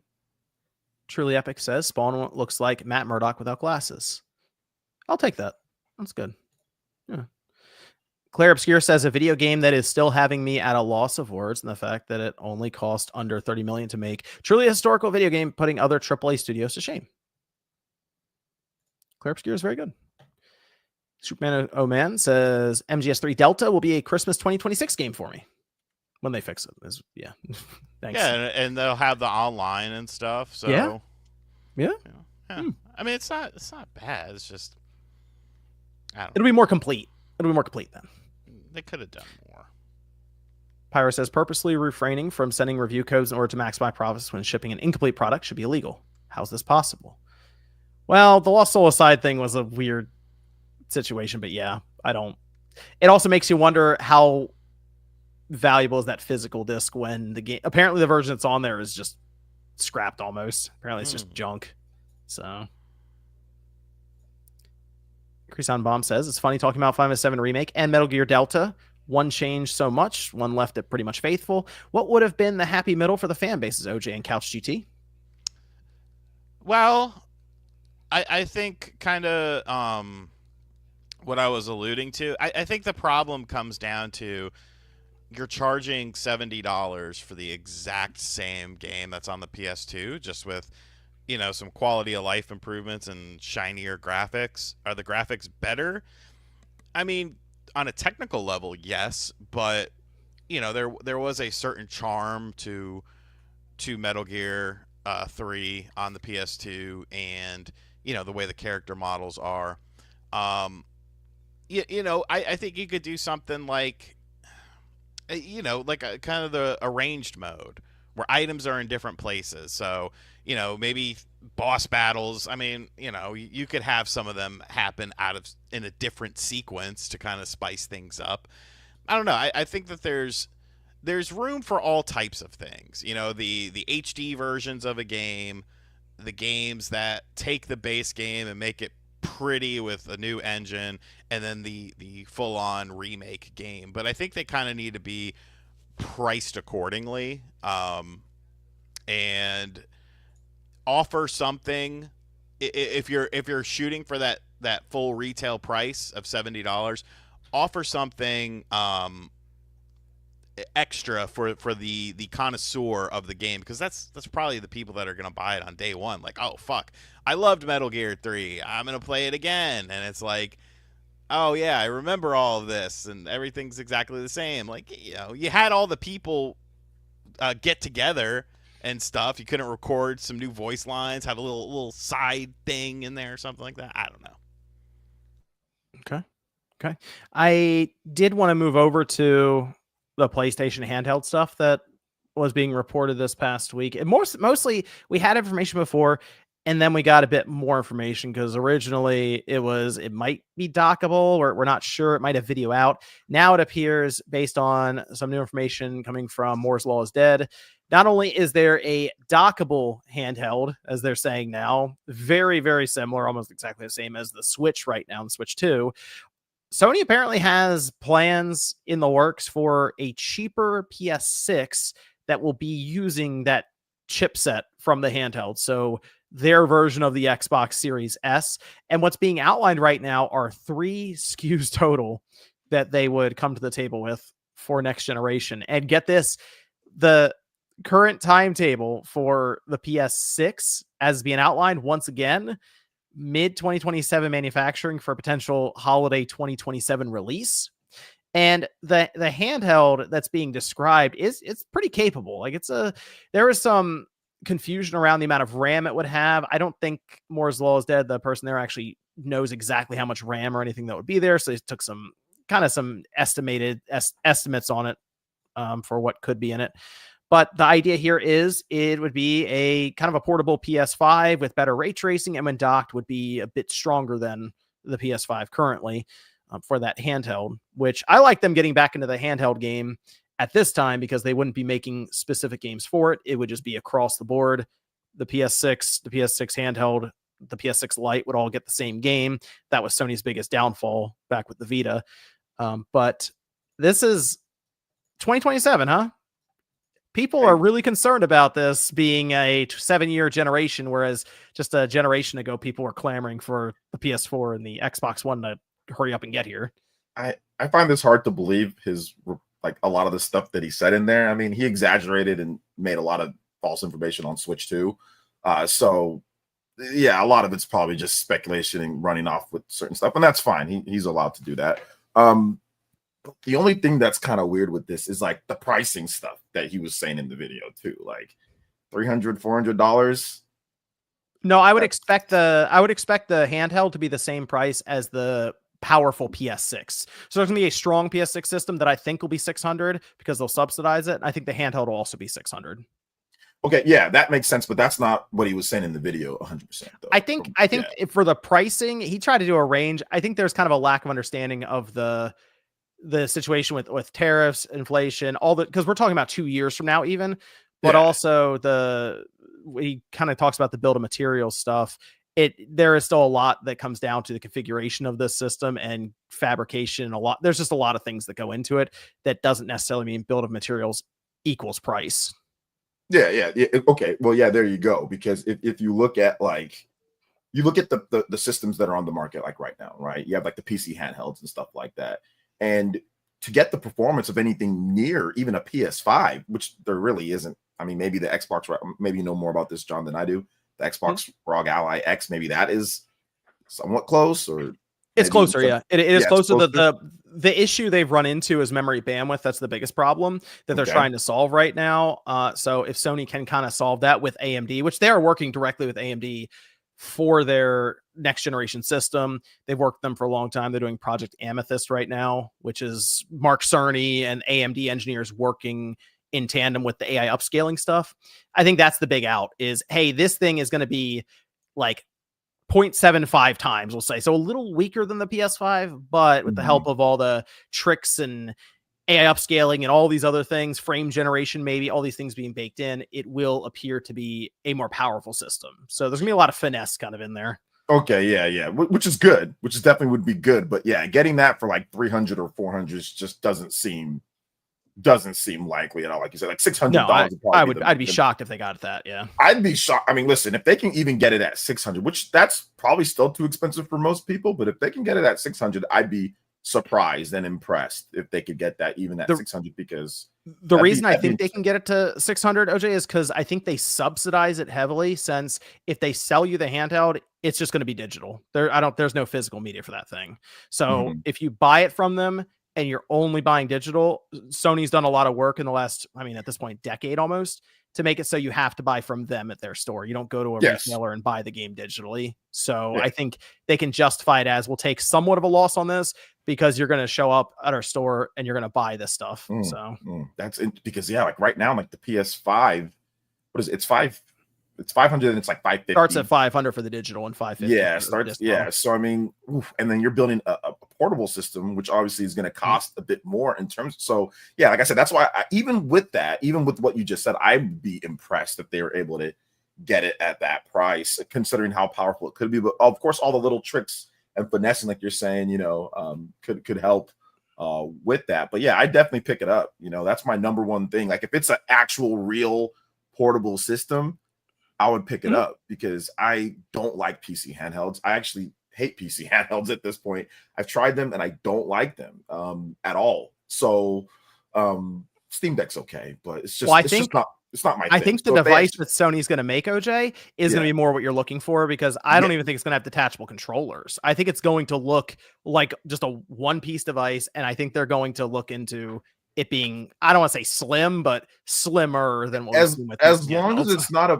PC thingy, like with verification and some games, and as long as like the games like play natively and it'll be the same OS basically as your PS5. Yeah. Then I'm down. Then I'm 100%. I mean, heck, I bought a Portal because I thought maybe I could, get some of that, native, but obviously it's streaming. But I mean, I have a Portal, and when it works fine, but a lot of the time it doesn't work well for me. So, but I have a PSP, I have a PS Vita. I thought those were okay, although my hands are too big for them, like for like a lot of the older systems. But yeah, I'd be down. Like if it's an actual real portable system, even digital only, that's I'm not in love with that. But I mean, you're not going to have a spinning disc inside of a, right? How would you even do? Yeah, you can't do backwards compatibility with the games that you already have, right? So, and they're not going to make physical ones, but like it'll work on like your digital games. PS4, PS5 are all supposed to be backwards compatible. So, and that's fine. I do have a number of digital games. I mean, I have more physical games for PS4 and PS5, but I do have some digital games. So.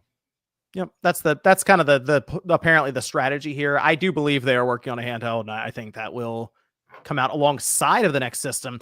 But how you feel about a 2027 next gen launch, Sean? Holiday? That's a rhetorical question. You already know how I feel. Maybe. I don't know. It all sounds interesting. I also don't know how I feel about those price points, and I know you explained that they can do it, but companies can do a lot of things. Doesn't mean that they do a lot of things. 2027 just seems unnecessary. You know, focus on software, man. Like, focus on stuff like that. Like, I don't know. I don't sit there and look at my games and I'm like, fuck, man. You know what? Here, I'm gonna go on a little tangent here. I'm after playing Gears of War Reloaded. Like, that's what we should be targeting. Games that look like that. Games that look like, Arkham City and stuff. Stop with this ray tracing bullshit. Stop with this, oh, look at the hair follicles and all this shit. This is what is ruining game development and causing these games to have these overinflated budgets and all this sort of nonsense. Like, I don't get it. I don't get it at all. It doesn't. I don't feel like there's a lot of people out there who are like, fuck, man, I really need to see all the skin pores on this character. Like, I don't know. I think I did a video about this earlier this morning with the PS5 stuff and the PS6, and then the PS4 still kind of lingering and being around in 2027. That is a crowded time for Sony to have all these systems still plugged in and working. And maybe that's the idea of the PS6S is to, hey, if you're still on the PS4, here's a system that's bottom of the market technically. Although, I mean, a PS5 might be really cheap then. Just people are trying to sell them off on the used market. But the PS4 still being around then. Here comes a PS6. Here comes a PS6S. Here comes a portable PS6. There's a PS4 Pro out there somewhere. There's a PS5 Pro. There's the slim model. Like, all these systems all over the place. But Sean, you brought up a good point about the graphics and the really trying to push up fidelity with this stuff. But how much further do we have to go with it? But then the other thing that came up was, why were people kind of hesitant with the PS5 generation, not necessarily ending, but starting to talk about the next generation? Because when PS6 comes up, people get kind of annoyed, kind of frustrated. Like, I have this PS5, but then I looked at look at the exclusive games for the PS5. Would you guys say that a system is like, its identity can be defined by the games that are exclusive to it in that generation, built for it, marketed with it? Is that still how people are looking at it? Okay, Josie. Yeah, I think so. I mean, the reason Nintendo is as relevant as they are is because of their first party lineup. And like, I think about buying a PS5 for the fact that I can play Sony games. And now that Xbox isn't exclusive either, it's like, well, I might as well at least get the system that, has its own games. Right. I like an Xbox. I have a good Xbox, but like, if everything's going to come to the Xbox, then, or if Xbox is going to put their games on everything, then why not get the system that, can play all of it? Wait, exclusives sell systems? No. Yeah. There's a big discussion about that right now online. People think so? People are not. I'm being sarcastic. People not the controversy, the drama between people saying that it doesn't. Yeah, that's just not correct, I don't think. But people are really like, there's this whole thing going online right now about exclusives and if they should still be a thing. It's kind of interesting that all of a sudden it was a big thing back in the day. And maybe that's because we had weird hardware, whereas now you see AMD making chips for both systems and they're coming out very similar as a PC in a box almost, right? Everything's a PC. So that's why people like everything should just be the same, which, like I said, is good. It's good and it's bad. Like, it's a double-edged sword for sure. Like, I mean, I think with, like, for us, we're older, so we always think about exclusives for systems back in the day that had an emotion engine chip or the blast processing or the N64 when it showed up with Mario in 3D. We're like, whoa, look at these games being made exclusively for the hardware that wasn't just AMD chip, like the same kind of PC architecture, really.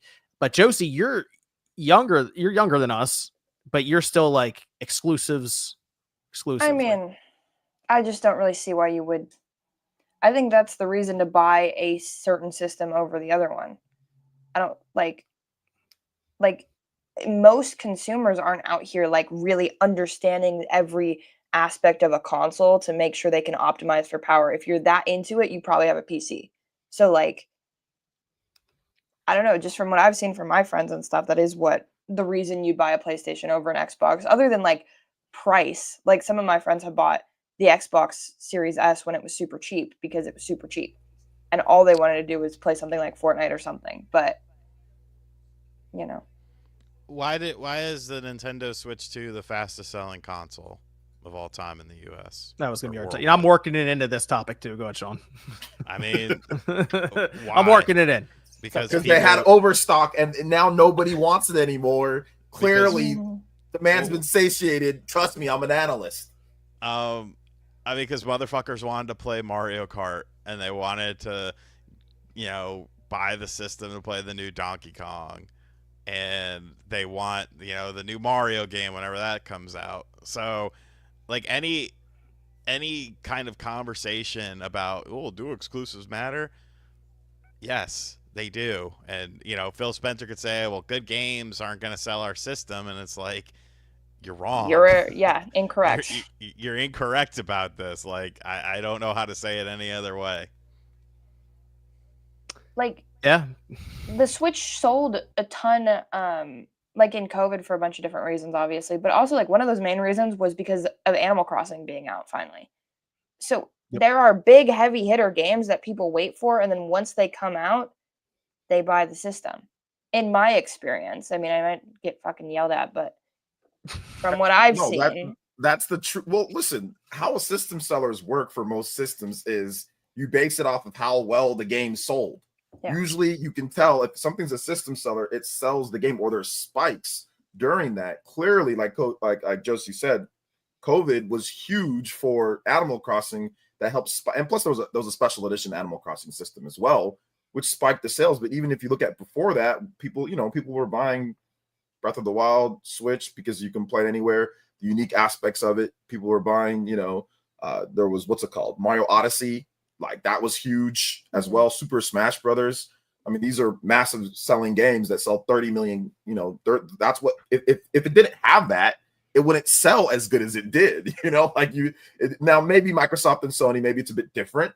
But I still feel it. If Microsoft, for example, said these games that we're all putting out, I know they wouldn't do this because of the money, but let's just say they did. What if they actually made all that crap exclusive that they have? You're trying to tell me that there wouldn't be a huge spike in Xbox sales? I think there would be. I think a lot more people are like, okay, well, it's the only place I can play Overwatch. It's the only place I can play COD. It's the only place that I can play Doom.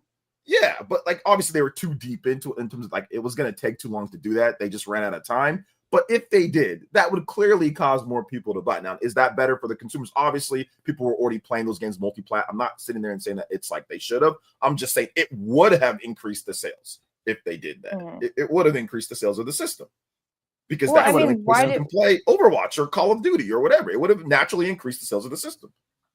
Yeah, and also like for all of these systems, there have been system sellers their whole life. Like Last of Us was a thing, right? That you would buy a PS3 for, and like, then Halo obviously was like, why'd you buy the Xbox and stuff? And then it's still relevant. It's not just because like Gen Z doesn't understand that shit, because it's like the whole reason people are buying a Nintendo Switch, or still even a PS5, because their games for the most part are still going to that system. I do think that Sony has a bit more of hey, I'm just buying it for Madden, or I'm just buying it. Like there is a bit more of that, like the default type of system. But even like how Sony was built up was based. Sony had so many, even how they got their audience was based off of exclusives. Right. Like the PS1 had a bazillion exclusives. A lot of it. The PS2 had so many exclusives. Those two systems built Sony's empire how it is right now. In terms of the people, it being the default, it's because of PS1 and PS2 that literally had a bunch of exclusives. They had chokehold on the Japanese market when it comes to home consoles, and had like all the RPGs, at the time. And with PS2, they had Devil May Cry was a freaking exclusive. Now it's multi-platform, but stuff like that boosted Sony's, up. And I get it. People don't like that as much anymore, but Sony's first party games would be the reason why I bought a PlayStation 3. I bought a PS1, PS2, PS3 for the exclusives back in the day for Crash Bandicoot. PS2 was God of War, and SOCOM. Uncharted. They had the Final Fantasies back then too. Yeah, I know and they had rare, they had Final them. Fantasy, so I needed to play it on there. And heck, even up until today's day, Final Fantasy, and now it's multi-plat, but Final Fantasy VII Remake was exclusive. Final Fantasy VII Rebirth was exclusive. So they even tried it all the way up until today's day. It just didn't work, I bought a PS3 for Metal Gear Solid 4. Yep, exactly. I bought an Xbox 360 because of Gears of War. Yep. Mhm. Yeah. I bought the 360 because of Gears of War, and I bought it because I knew Halo. I knew eventually I'd get Halo. I would get, I thought I'd get Jade Empire, but never got that. But it was exclusive on the original OG Xbox. Mass Effect was exclusive. I bought it. That was originally exclusive, and then it came over later. It was, to yeah. PlayStation That's 3. right. And that was one of the games I got to buy a 360 for Mass Effect. You had back in the day with the original Xbox, we had Ninja Gaiden. I remember that came out. That was a big deal on the Xbox. Yeah, but Halo, that was Halo. I mean, Halo, yeah. But Ninja Gaiden, obviously, Ninja Gaiden was there. There was Jade Empire. There was KOTOR. There was Dead or Alive when that dropped on the Xbox. Yeah, there was a bunch of stuff games on there. Yeah. And they all and the thing about this, they all competed against each other. You know what I'm saying? There was fierce competition between the games, and I think that it actually made things a bit better. If you just start defaulting everything, I don't know. I think you get less unique features, you get less things, but that's just me being an old head, I guess. But I personally like the companies doing their own exclusives, and I get it. Not everybody can afford everything, but look, I couldn't afford everything back then either. But I played it when I could. I mean, if you think about it, think about the mid 90s, for Christ's sakes. You had all these systems that, yes, people couldn't afford, but it also, you got to remember, game development wasn't as much as it was now. You had the 3DO, Saturn, PS1, Super Nintendo was still going, Genesis was still going. You had dedicated handhelds. Obviously, nobody's buying all of these different things, but you could also make a game, sell 100,000 copies, and be like, "Oh fuck, we've got to green light the sequel now. Let's go. We sold 100,000 copies." And the industry, it's like I say, it's gotten too big. It went from something that was kind of niche and underground to, mainstream, capital Hollywood shit. And it's just along the way, I think something got lost, and people, maybe they didn't realize it at the time, but now they realize it now. I used to go to the store, we had these mom and pop stores. They would have GameStops, but it was kind of like GameStop, but not GameStop. And they would have demo stations, but they would just set up a TV with a PS1 with the Saturn, and you just pay a couple bucks and you can play. And that's literally how I played Resident Evil, because I couldn't afford it. That's how I played these games. Hey, look, you gotta just, your homie has it, or you can play it there, but you'll get your hands on it. Because I didn't have a PS1 back in the day. And I played Final Fantasy VII. I played Resident Evil. I played all those exclusives that were on there. You also you could rent systems from your local store. I rented a PS1 and Resident Evil because I really wanted to play it. I got to the yawn and I died, and I didn't know that I had to have a memory card, and I was like, fuck. But eventually, because it worked out, because Pecker Dupree had a PS1 and I had the N64. So when we'd want to play RPGs and shit, we'd go over to his house. We'd play it on the PS1. Or if I was staying at his house that weekend, his mom would take us to the rental store. We'd rent a game, check it out, and then to play the wrestling games, we'd all come over to my place and play those on the N64. Yeah. So you figured out a way to make it work. But different. We sound so old right now. I'm shaking my head like that back in my day. Hey, but it's true, man. It's true. No, it is true. That's what we did, bro.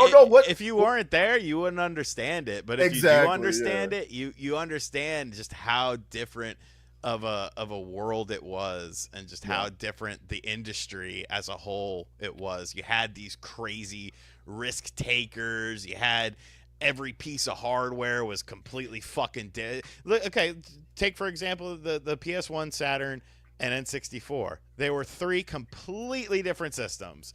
If you bought a game, you were getting a different experience across those 3 systems. Some things would be better on the N64. Some things would be better on the PS1. Some things would be better on the Saturn. You want to Hardware is weird. You want to play a 2D fighting game? You better buy that shit on the Saturn. You better buy that arcade 2D fighter Capcom game. You better buy that shit on the Saturn because the PS1 version is going to be ass cheeks. You want a wrestling game? You better buy the N64 wrestling game because whatever's coming out on the other system is going to be ass cheeks. You want an RPG?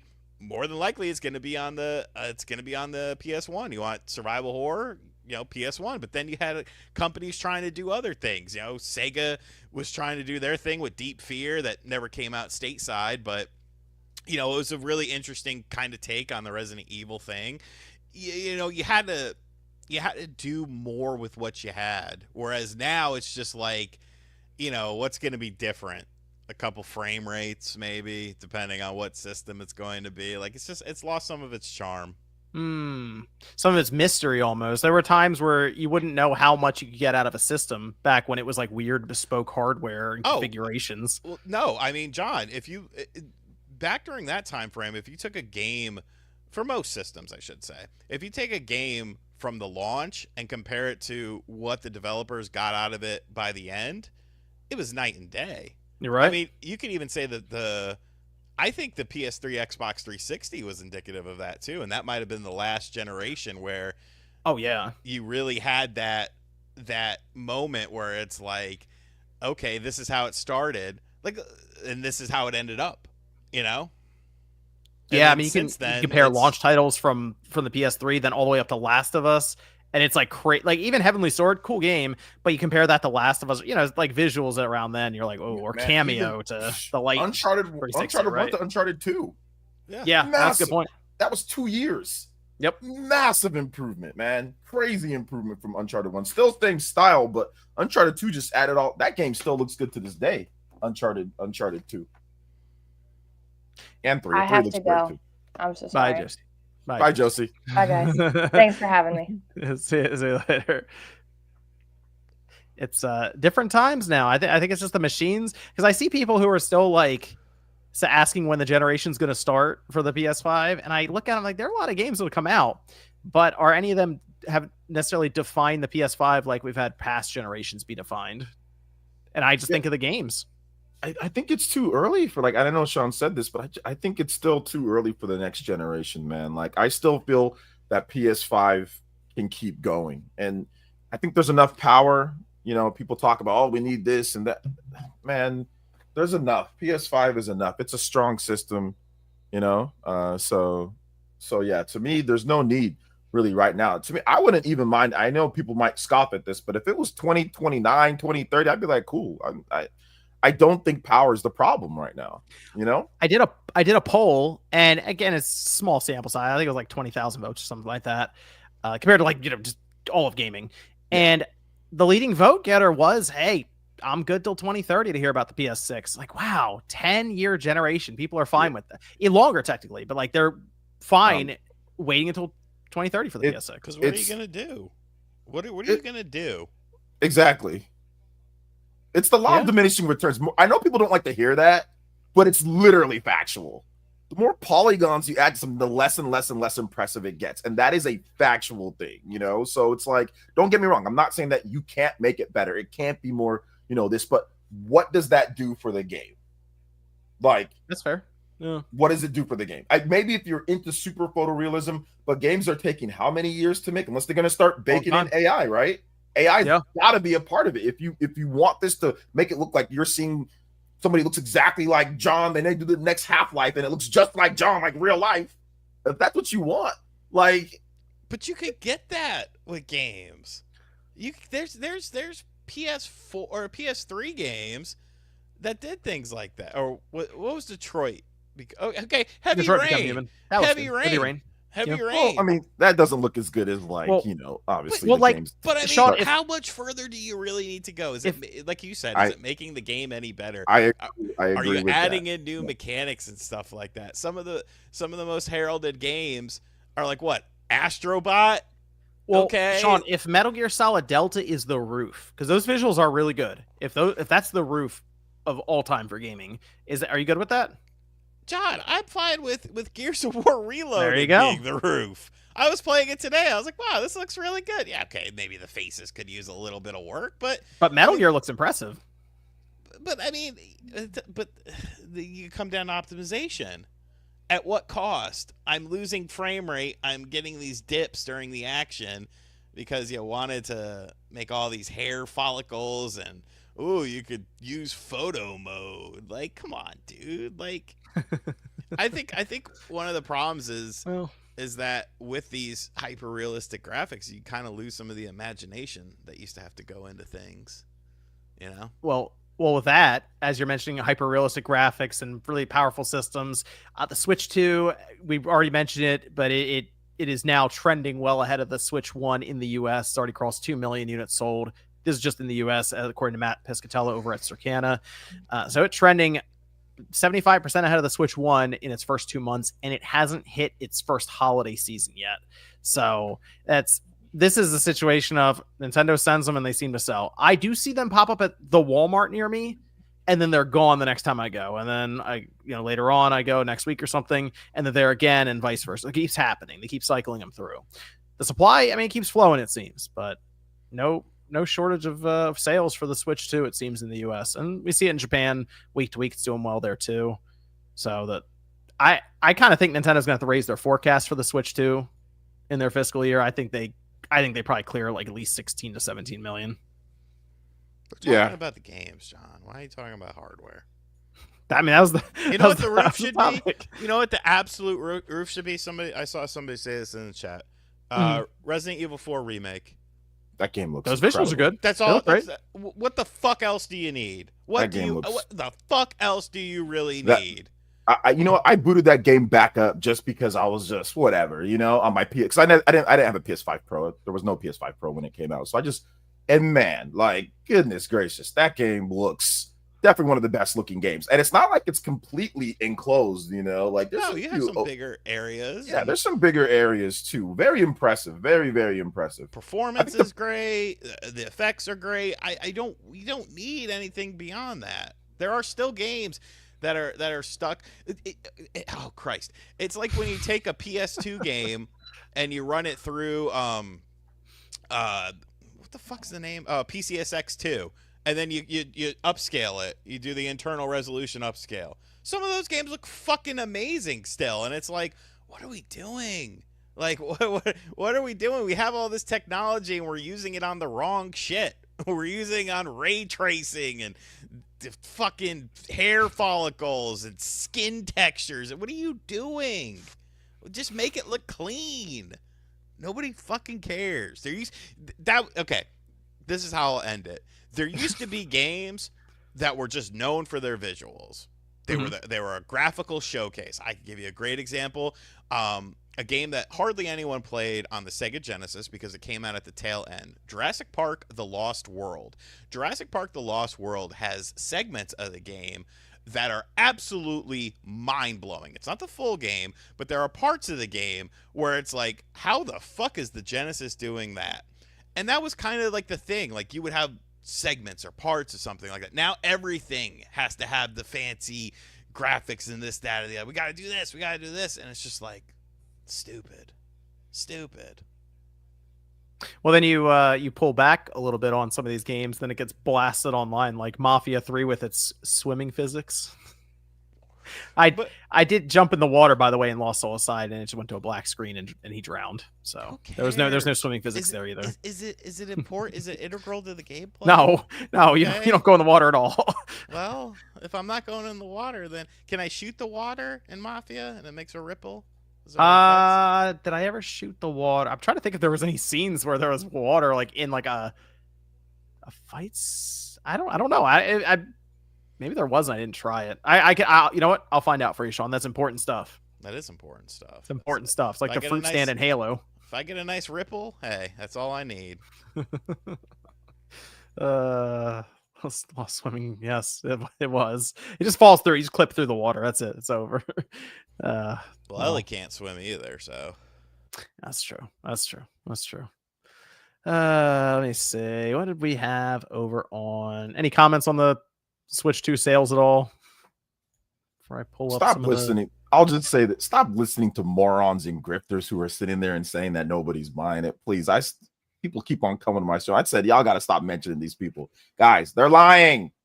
They're lying for views. So that's all I'll say. The system's gonna sell. Even if you don't like some of the stuff, that's fine. Whatever. You don't have to like it, but the system's gonna sell. People are gonna buy it because it has exclusives. So stop listening to these weirdos that are trying to grift you guys and thinking that it's not doing well or it's not selling. It clearly is. These people are cat. But because I have, like I said, a lot of people still saying that. But it's gonna listen. They're gonna have. They got Mario. They got Zelda. They got Pokemon. I mean, they got Kirby. They got Metroid. They got games to make it sell, so it's going to sell. So, and it's really the only real, actual, portable, it's not a portable PC. There's at least some sort of physical. So it's like there's still a lot of old heads and a lot of people that like that old style. So that's why it's going to sell. As long as they keep putting out games, it's going to do well. Definitely, there's some things that they can do better. Obviously, with the clean up the game key card situation and all that, but the sales are where I thought it would be. I thought it would sell really well because games, and that's what it's doing, so it's going to probably continue. It's immediately the best selling system in the US for this year now after 2 months. So that's a crazy stat that I didn't expect. I'm a bit concerned with that because that was before the price increase for the PS5. Yeah, the movement here, because the PS5 dropped almost half from last year in July, and the Xbox down like 70%, which is not shocking after their price increase. But the overall revenue for hardware in the market, we haven't seen that kind of hardware revenue since 2008 in a July. And if you think back to 2008, the Wii was going crazy. The 360 is still pretty strong. PS3 kind of recovering a little bit, but there was a lot of hardware because you also had, I believe, DS and stuff was thrown in there. So there was a lot of stuff hitting, but we have to go all the way back to 2008 to find a July that was as strong as last month, basically, in the US. And that's with other systems down. So the Switch 2 is very clearly moving the market. So let's see. Over to the mailbag here, then we'll round out with some super chats here to close out. Let's see. We have Zoob, who says Game & Watch, Game Boy, DS, and Switch. Nintendo has had the top handheld on the market nonstop since 1980. No one has ever beaten them with how they balance cost, power, and portability. Switch 2 seems to falter in this regard, being large, short battery, and expensive. Can someone actually beat them now? Well, they have Pokemon, so probably not. Yeah, I mean, when you move on with technology, right? You're talking about, back then, you could make things small because the power wasn't there, and all of that. And if you're looking at the price, right? You look at someone like, once again, the competition, or if there is any, what's $450 to get you to get what you get, right? So if you're looking at like a Steam Deck, for example, doesn't come with the dock, doesn't come with the detachable controllers, so there's even things like that, right? And it's stronger than a Steam Deck. I think we've all established that it's stronger than a Steam Deck, and it's $450 for it. So I think that if you move it to the market in today's day, yes, it's definitely pricey for sure, definitely pricey, but it's not as bad as some were trying to make it out, considering what you get in terms of the power performance compared to like a Steam Deck, for example. That's $400, so, or if you look at some of the other PC portables or whatever, like those things are like $500, $600, $700, $800 at this point. So that's just kind of how you're trying to run big HD games, I think they're also probably working to get a Switch 2 Lites, most likely their next push for whenever that comes down the pipeline in a couple of years or something. The Switch 2 Lite is probably... Would that be like, what, $350 for that? Or what would you I feel like they tried it. Well, here's the thing. If the Switch 2 is $500, but with pricing going up, who knows? I think it's just going to try to be $100 less than whatever the Switch 2 is at that time. So either $350 or $400, depending on where the... I think that definitely the price could go up to $500 because of the situation with tariffs and stuff. I think that could go up, but we'll see. They might do the thing that they did with the Wii U, where they just kind of drop one model of it and then just say, hey, it's $299s. So maybe they just drop the $450 and just say, hey, look, everything you get is like with a game. It's like going to be like a Mario Kart World Bundle. They can do something like that, or they might raise the NSO subscription price. Yeah. They could do that. So they already raised the prices of the Pro controllers and stuff like that, and Amiibos and Alarmo and all that. So it's definitely possible. I don't want to see it, but it's possible. Christian Hernandez says, do you think Sony is potentially stretching themselves too thin with the rumored 3 SKUs for their next consoles?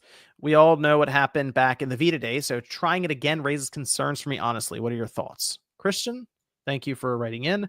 I think this would be a little different because they're not going to make a specific game for the PS6S, we'll say, and then a specific game for the PS6. The idea is it's going to scale and play across all of them. The Vita situation was they had to pick and choose which studio was developing for which, and it just didn't work. So they went PS4. That was it. Yeah, I don't know if I even believe the 3 SKU thingy. So, I think the PS6S might not even get out of R&D. yeah, so yeah, I don't believe all this that's coming. When it happens, or if we get actual, like, I don't know, like other people that report on it, not YouTubers, then maybe I'll be more like, okay. Or just, if I get like Digital Foundry or somebody like that, or VGC or something, like if they're like, oh, our sources say this, and I'll be like, okay, I might more believe it. Let's see. Joe McKenna says if Forza Horizon 6 does end up taking place in Japan, do you think Xbox sales will surge in the region, maybe even to 5 digits, all caps? No, because you could probably get it on the PlayStation 5. Probably, yeah. It'll be fine. Yeah, it'll probably launch on there. Who knows? It might even launch on the Switch too, because they'd be like, oh, hey, we can get it there and launch it in Japan, with a game based in Japan on their most popular system. It's like, yeah, we'll do that. But I think that's going to be as multi-platform as it can get. And I think it'll be really cool, which, hey, Tokyo Game Show is less than a month away. So that's going to be really fun. Sean, you're excited for that? The possibility? Yes. Yes. It seems, I wonder how it's going to be done. You got to have really at least 2 elements. You got to have the cityscape, and then you have to have the initial D bullshit. I forget what it's called, where you're in the mountains and it's all curvy and stuff like that. You got to have that in there too. As long as you nail those 2 things, you're good to go. You can have some countryside or whatever the fuck you want to do. Vegeta says, would the gaming industry be in a better place without games like Fortnite, Apex, etc. ever having existed? I'm asking because I found the topic of young people not buying games very interesting a couple weeks back. Personally, I think those games have done permanent damage to the industry. As a young person myself, mid-20s, when I hear people say these games are free and young people don't have money to spend on games, it kind of rings hollow to me when you consider the amount of money spent in these games on microtransactions. Curious what you think. I'll keep it a buck. If these games didn't exist, I wouldn't bat an eye. Didn't I talk about this a couple of weeks ago? Yeah. Bro, if they said they found our discussion interesting a couple weeks ago is what they said. Oh, okay. Mm-hmm. If they disappeared tomorrow, I'd be like, well, well, it's because we don't really play them. So, but bro, I played it before. Even after I was done playing, I'm like, I don't think I need this. Like, even it's that low Fortnite.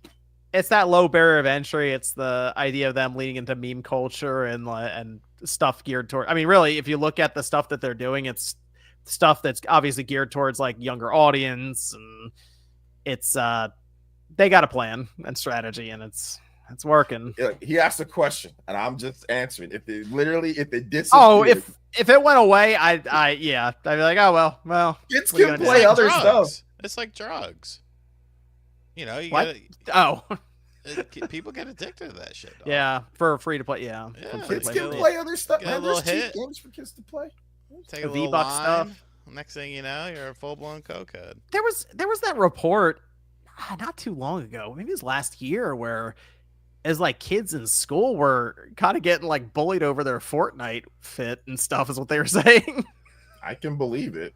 That's crazy. Send the nukes. We got to start over. Isn't that crazy? It's like, what kind of Nikes do you have on your Fortnite character? No, That dude, gave me a problem at school. True story. My daughter got into a confrontation verbally with someone on Roblox because they dissed her outfit. So I agree, and I'm like, what do you for Roblox? You got your beef on Roblox? They were like arguing over Roblox, like the outfit. I'm just like, oh, you got me. So yes, I would believe that people would be like bullying or whatever over like, oh man, your dude looked trash, Let's see. Who Dat Man says, I feel like the Switch 2 should have more performance updates for Switch 1 games by this point. What does Spawncast think Nintendo will have a patch for next? I'm hoping. I'm hoping the Xenoblade games get a patch. I would like Xenoblade Chronicles X to get a patch. That'd be the move. I'd be okay with that. All Xenoblade games for sure. I think those. I don't think it's just simple. Like they can just patch them. Like it's just easy. I think it definitely takes some development time and resources to do it. I think we could get the next batch though, maybe announced at this next Nintendo Direct, because they haven't really done much since the launch. All they've done is really Splatoon, and I think that's it. Or Mario and Luigi, the Brothership games. That game still struggles, and Yeah. I wouldn't mind playing it at some point, but I need to run decent on the Switch too, at least. That one should be at 60. That'd be great. I really wish that Paper Mario: The Thousand Year Door ran out of unlock now, because that game would be perfect. The graphics are already good enough. It's already looks smooth. If that would have just been unlock frame rate, it would have been perfect on. So I'm waiting for that. Hopefully they get that done too, because Super Mario RPG, I mean, it already ran at 60. But now it's like locked, even in like the sewers and the water and all the places where it would dip, super clean down. I mean, it's already a great game. So yeah, hopefully we get some more soon. Penfall says John has been looking forward to Skate 4 since Spawncast episode 1 with the early access about the drop. What are your expectations for the game? Thanks, Trip and Fall. I'm hopeful, but I have very, very have you seen lower the videos expectations for it? Like people that are already playing it. Some people are having a blast with it, but then they're like, oh, look at all the microtransactions and stuff. The problem is it does look like it looks like Skate. They still have the flick trick system and stuff, which is fine. But people are like, it looks like old corporate people made a game for younger people is kind of what they're trying to frame it as. I'm going to try it though, because it's early access. Here you go. Try it out. The thing is that when I hear they're going to try to get it on mobile phones and all this other stuff, I go, okay, how's this going to go? Are you going to try it, Sean? Yeah. I mean, I'll try the open beta when it comes out, but yeah, I don't know. Weeks. The thing about Skate is I know people like my favorite Skate is very different from everyone else's. I like the original the most. I kind of like Skate 1 as well. I got to be real. That was because by the time you got to Skate 3, it just started to feel a bit more like Tony Hawk. Yeah, Skate 1 had that grounded feeling to it. Yes, and that was, that came out when I was still skating, so like I was totally into it. It was awesome. And then, Skate 2, you could get off your board. That was cool.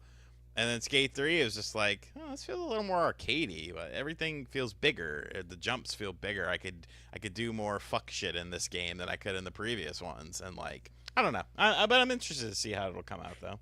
It's like they turn the gravity down each iteration. Yeah. Like the first one, man, you better know what you're doing, and you better get it right immediately, or you're just falling. Yep.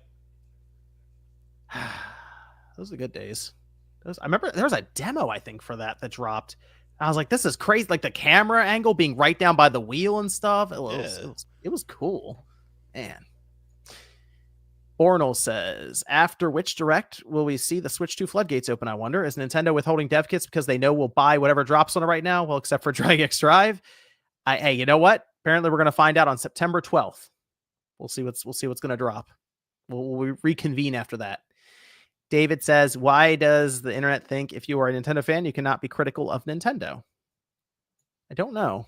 The internet thinks all sorts of stupid shit. Don't worry about what the internet thinks, bro. I'm seriously, leave these dudes alone. They arguing all day. They doing all sorts of fuck shit. Just leave them alone, man. Especially Twitter. Yeah, I don't, like I said, I got tired of it. I just say, yeah, you're right. You know what I'm saying? Yeah, you're right. No problem. Yeah, you win. Yeah, I'm stupid. You're dumb. Or I'm dumb. You're awesome. I'm just an idiot. I don't know what I'm talking about. That's what I do now, bro, because these people they just want to just tear into you about anything or whatever. Like whether you're positive or negative, there's always some type of shit. So just tell them, yeah, you're right, or just say whatever. And then Madden 26, fucking awesome on the Switch too. It's the greatest thing in the world. Elden Ring, chef's kiss. Buy your Star Wars Outlaws. Enjoy. I too. Yeah, buy 7. Yeah, just buy what to keep. Just buy whatever you want, man. Like whatever you feel if it looks good, cool. I'm happy for you, honestly. DC Fat Cat says, anyone use ChatGPT or Claude to help with your creative workflow? We've played around with ChatGPT here and there. It's interesting. The programming stuff is kind of cool. I've messed around with it. Sometimes if I have a video idea, and I can't think of a good title, I'll put what the video idea is, Mhm. and then it'll give me a bunch of titles, and then I'll usually tinker with what it tells me to do. But yeah, I've messed around with it a couple times. It's, if you're solely relying on it, it's probably not the best thing in the world. But if you just use it as a tool, like AI is supposed to be a tool, not a complete replacement. Yeah. It works. I mean, if you need, so there's that random stat person for when you're watching a game and they come up with like the most random stat you've ever seen, like to try to compare what a quarterback or a baseball player or whoever's on the field is doing. Minimum 50 attempts or something, this average, these home runs, these are whatever. That's how I picture these chat GPT, to do. It's like ask it some weird thing and it'll come up with this really obscure answer for you to use for like stats. But I think some people are using it for, as you mentioned, Sean, to do everything. That's probably not a great idea right now. No, because it gets stuff wrong. I've noticed that a couple of times asking it research. It's like, I know that's wrong. And you tell it that and it's like, oh, you're right. Thanks for noticing. I'm like, oh, great. Now it's going to remember. And you can make it say things like it's going to remember I corrected it. Oh, great. You can make it like change its mind on stuff too. It goes off of what some people are just saying online. Yeah, that's what it's. Dude, all it really does is it combs a bunch of websites. Like it combs Google and Reddit and shit like that. Like if you ask, and it does it in a very fast manner, which can be very convenient, but it's not necessarily like the be all end all. There was one more from Game Bro. It says, anyone on the Spawncast picking up the Einthorn DS clone? The design actually looks really nice, and the price doesn't seem too absurd for once. I think that early bird is still like $400 to $500, if I'm not mistaken. Let me know in the chat. I'm waiting for that DS clone to show up that's like $250 or less. Motherfucker, I'm waiting on my goddamn analog 3D. Oh, dude. I ain't buying no fucking hardware until that shit comes in. Well, be waiting. Shout out to Lucky Palmer. He'll get the M64 out there. Sean's looking to collaborate right now. What's his fucking name? I don't think it's Lucky Palmer, is it? Palmer Lucky? I had it like reversed. All right, that's close. That's close. Sean keeps getting so close every time. Well, no, a couple times you were nowhere near close. Never mind, but you were close that time. I will give you that. I'm getting better. Well, we have a few super chats to go over as we finish up here. Shout out to the people over on the mailbag. Appreciate the questions there. And we'll do some outros as we finish up here. Minato Mario says, I am a native Chinese speaker. I watched Chinese dub of Lost Soul Aside. It's all right. Good, but not great. Definitely better than the English dub. Okay. Thanks, Minato Mario. Shoka says, what were you talking about? Lost Soul Aside voice acting sounds great. Well, maybe some people like it. You know what? You're right. It's awesome. Yeah, you're right. Exactly. I wish they would put that voice acting in Madden 26 on the Switch too. That'd be the fucking perfect get a little game. better. Yeah. When you get hit, Yeah. Well, it's kind of like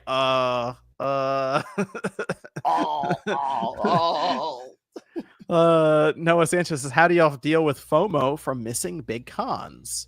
I don't have FOMO. There ain't no damn FOMO. Let me let people in on something here. Oh gosh. I'm gonna pull back the curtain because there seems to be a very big misconception, and I see this all over the internet. Is when these big cons, usually retro themed cons, but sometimes general cons, they always complain that there's more like YouTubers than there are voice actors and stuff like that. Like, oh, where's the actors? Okay, you do realize that voice actors and stuff like that and people that do Hollywood bullshit or what is considered to be, game industry shit, those people get paid to be there. Those people make money to be there. When a YouTuber goes to a convention, 9.5 times out of 10, they get no money to go to this convention. They'll get a hotel room. They might get a little travel money, but most of the time you're paying for your own way. So it's like, I could go to this convention, it'd be fun or something like that, or I could stay home and work. Like, you gotta balance things out like that and think about it. That's why I used to do a lot of conventions, And now I really don't. I only do like maybe 1 or 2 a year because it's kind of like, it's fun to get out there. It's fun to do things, but I enjoy working because, I mean, I like to make money. This train isn't going to last forever. It's got to stay for retirement, man. We don't got any natural built-in retirement. Yeah, so that's why you see so many YouTubers going to conventions that like get announced as guests and stuff. A lot of them, they're paying for their flight. Some of them are even paying for their room. They just want to go for the panel. I've done that. I've paid for my travel to do conventions that I was a guest at in my 6, 7, 8 years ago and stuff like that. And it was cool for a while. And I was kind of like, well, okay, I got to look at it from a business standpoint. It's from Space Samurai. Said recently played Sonic Racing Cross World's really fun and smooth. It's seeming like it might be better than Mario Kart World, probably because I'm a diehard Sonic fan. Well, if you're a diehard Sonic fan, then yes, you would probably like it more. It was probably better than Mario Kart World before you even played it. Yeah. Well, Future Millionaire says, which game did you guys enjoy more, Red Dead 2 or Witcher 3? Currently 80 hours into Witcher and loving it. Up next is Red Dead Redemption 2. I would say probably for me Red Dead 2. But I don't like The Witcher 3, so there you go. Yeah, I would say Red Dead 2. I did enjoy The Witcher 3, but I do need that Red Dead 2 next gen patch. Apparently it's supposed to be happening at some point, so let's get that moving. Rockstar. Sneaker Fanatic Television says, I'm so glad you said Sinbad Genie movie never existed. You don't realize how many people said it's real and swear by it. I was trolling. Yeah, it's a weird Mandela thing. effect. It's even been proven that it's not real. Also, shout out to Sinbad. He's had some health issues. Oh, that's Sinbad. I think he had a couple strokes. Oh, Yeah. wow. Okay. DC Fat Cat says, what's the goal got to be for John Tryson? Gosh. I'll give Phil credit. He's creative with it. He's creative. Rufflemut says Damon X Machina runs pretty bad on Switch 2. Frowny face. Well, day one patches are popular now. I played it. I mean, yeah, it runs much better on PlayStation 5. I don't think it's like terrible the worst. There's definitely worse, but yeah, it's not like their best either. Olmix says, been playing the Sonic Racing beta and it's so addicting. Really recommend giving it a shot. You gonna try that, Sean? I probably will play the beta because I'll play the full game when it comes out. Okay. I'll play the full game when it comes out at some point too. Shoka says RGT is DSP #1 fan. No, because I don't give him money. I would think his #1 fan has to be one of the whales. Yep. DC Fat Cat says, check if your state has a reseller's tax exemption. Isle says, hi guys, now that HKSS has a Holiday Silksong has a release date, what is the game people will always bring up before directs and showcases? Half-Life 3. There you go. We're back to the drawing board. Or Mother 3. Yeah, there you go. Mother 3, yeah, for sure. Craig says, I have my 6-year-old twins playing through Resident Evil 5 in co-op mode. Hold on. I have my 6-year-old twins playing through Resident Evil 5 in co-op mode. Do you guys think they are too young to be playing RE5? No. He's trolling. He's trolling. Okay. I say no. As long as you teach them that, hey, this is not real life. Don't do this fuck shit in real life. I mean, we were what, 7, 8 playing Mortal Kombat. Mortal Kombat came out, what, arcades in 92? So I was 7? I mean... That doesn't mean it's right, though. I mean, but it doesn't mean it's wrong.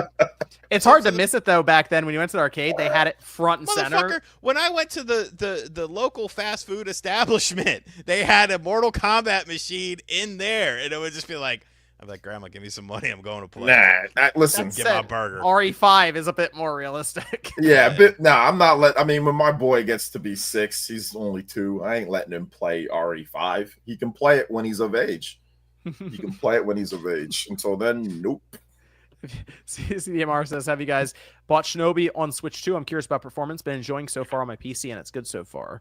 Apparently, performance is not the problem on the Switch 2. It's that it's a Switch 1 game, and then it gets stretched out to the Switch 2 screen. In handheld mode, it doesn't look great. It's like I played it docked, and it looks fine docked, but I have not played it portable. So apparently that's everyone's calling for a Switch 2 version of an upgrade or whatever, which hopefully does happen. Sega doesn't have a dev kit. Somebody get Sega a dev kit, please. Okay. Well, certain ports of Sega don't have a dev kit. Somebody please get whoever's developing that a dev kit, please. Somebody get him one. GP says, I sat on my Switch 2 by accident while naked. Well, hey, it happens. Seeing Kratos pores. So I don't buy you while shit, by the way. Cool riffs. So seeing Kratos pores while busting combos is peak. Claw says, I'd rather this generation goes on longer with properly optimized games before we move on to next box, PS6, or Switch 3. Be nice. Vito, would it bother anyone if Mario Kart went to PS5? Would it bother people? I mean, it would probably bother people on Yes. Twitter, Yes. but My would it bother God, me? No, not yes. really. There would Twitter. be Twitter would go it'd wild. be like Jonestown, but it'd be Nintendo. Motherfuckers would be at Nintendo stores, like offing themselves and shit. How could you do this to me? Jumping off the Nintendo New York building, jumping off the San Francisco building. What, Sean? Where can everyone find you, sir? You can find me on RGT85. I go more in depth with my thought, even though I went pretty in depth. More in depth with my thoughts today about Delta. I don't know what tomorrow's video is. I kind of want to talk about the buying games on day one. We'll see how I feel in the morning when I wake up, though. You got footage of MGS Delta though in your video there, so Oh, yeah, people can see it. 60 frames, so you can see the frame rate drops and stuff like that. Very nice, very nice. Claw says the only real reasons to get Xbox now are you really like Play Anywhere and use the Xbox as a bootleg PC, and you grew up without Sony or Nintendo exclusives. It's a valid use case, but a very rare one. Vampire Slayer says exclusives matter regardless of what these companies think. It's what drives people to the systems. When you have zero exclusives, there is zero incentive to buy your console. I've had zero reason to buy an Xbox or PS5. I mean, it seems like the normal thing to think, but Well, Killer Ninja says, yo, Spawnwave, love all you guys. I grew up with the PS2 and had the great exclusive games. I got a PS3 because me and my brother asked for it, got Uncharted. yeah, Uncharted. You had tons of fun. Resistance, Uncharted, SOCOM, Metal Gear Killzone. 4, Killzone. Yeah, Infamous. Yep. But no, nobody buys, nobody likes it. Callan Shaw says, crazy idea. Wii U to PS Portal, attach console at back of the portal or dock with external GPU, more power. Console equals Xbox Series S handheld, cloud stream. Console plus handheld equals bulky Switch console plus dock equals PS6 Pro 350 each. That is a lineup. What you smoking on tonight? I agree. I agree. Whatever you just said, I agree.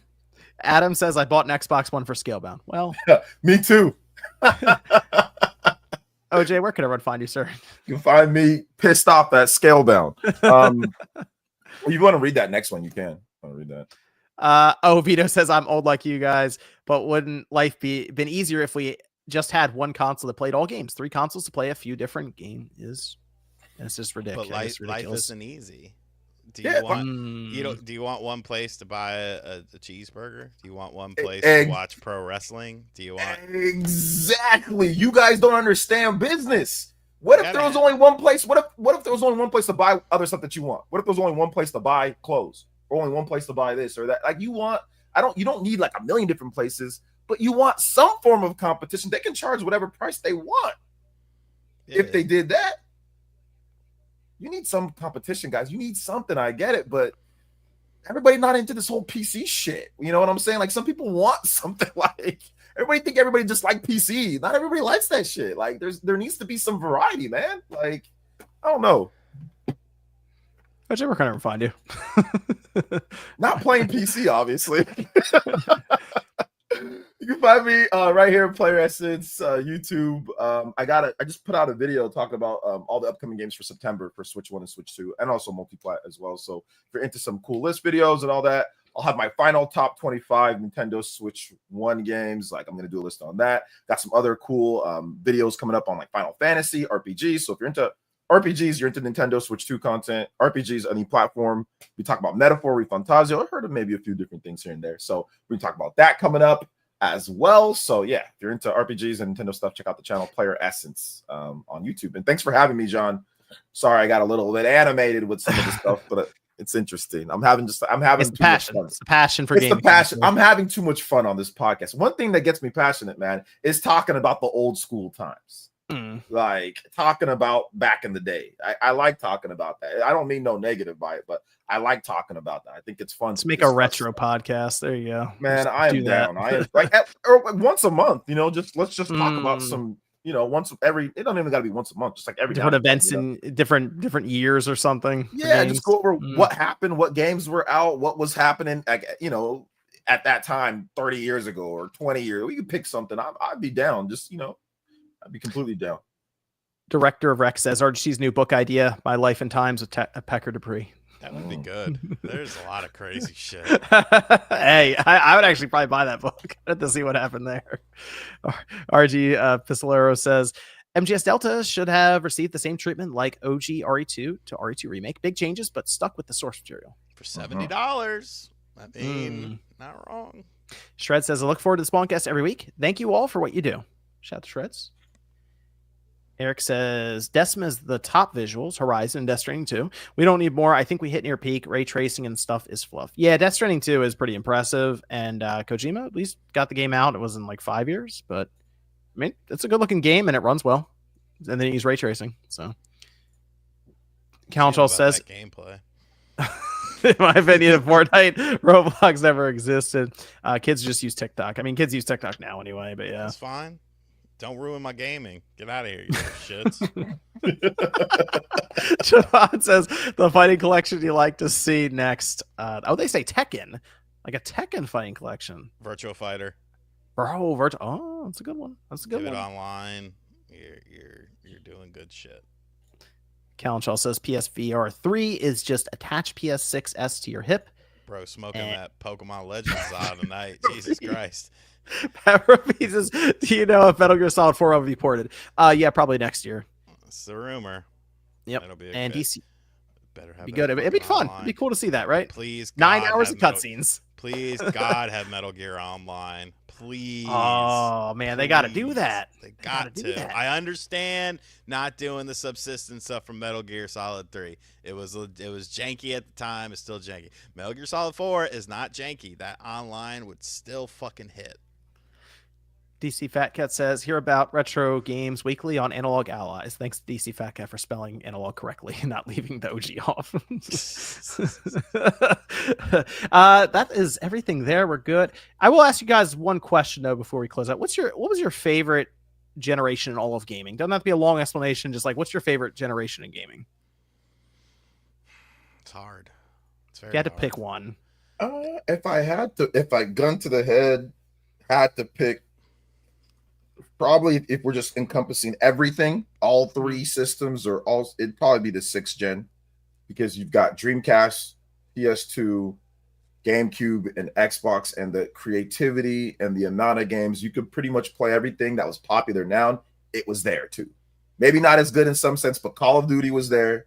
You had Metal Gear Solid, that was there. You had Mario was there, Zelda was there.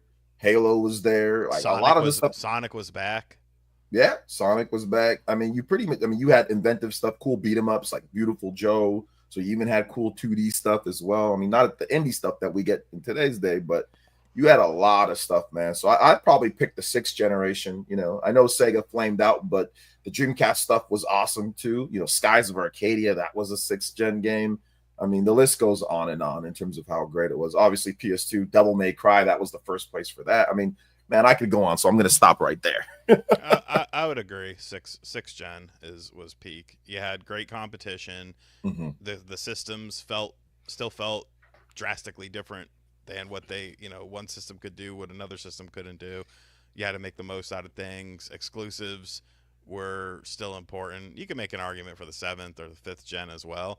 But I would say, like, if that was just one library that I had to substantiate on for the rest of my life, I would say 6th. And Super Smash Brothers Melee. Sorry, there's Smash Brothers Melee. By the way, it would still play to today's day. So Melee. I'll be a little different. Just say one generation up, the 7th gen. Specifically, I like the first half of that generation before we started getting to where everything was getting really interconnected and online. And I mean, we saw online, which is cool, but that first 4 years almost there. Mm-hmm. Yeah, like 05 to I'll even say 2010. That was like a really good 5 years of gaming with the 360, the PS3, and the Wii was just so interesting then. I mean, it got a little older later on. I get it, but it was interesting what they were doing then. That's why I'm not picking that generation, is because of the Wii. That's the reason why I'm not picking Nintendo, forcing us with Waggle controls all day. You know what I'm saying? So that's the reason why I'm not picking it. But I do agree, 7th gen is awesome. It's a very good gen, but that's all the bullshit that we have now kind of seeped in in that No, generation. but like those 5 years before, like I think 2010 onwards, it really got its hooks Yeah. in the gaming. But like right there, it was still everything was still really new and interesting of the interconnectivity of online with these consoles and stuff. But I do notice, man, a lot of people look back on those two generations get brought up a lot. Yeah. The GameCube, PS2, Xbox, Dreamcast as well, 360, PS3, and Wii. Man, what a competitive, exclusive, heavy time that was. It's very interesting. Wow. Some of the best games ever made. Some of the best games ever made. 6th, 7th gen, by the way. I wonder why. I wonder how and why. It's interesting. A lot of people going back and recollecting those generations. The PS2, I do PS2 videos, and they're very popular. GameCube one. PS3 is very popular online right now with the 360. It's interesting. Well, there you have it. Thanks everyone for tuning in. This is Spawncast episode 429. Went a little longer, but and people are really into some of the topics tonight with the retro gaming stuff and the exclusive talk. It's very, very fun stuff. But check everyone out down below in the description. I have them marked down there with their channels. Go say hi, give them a like, subscribe, all that good stuff. And we'll be back next Saturday night, 9 p.m. Eastern time. We'll see you guys then.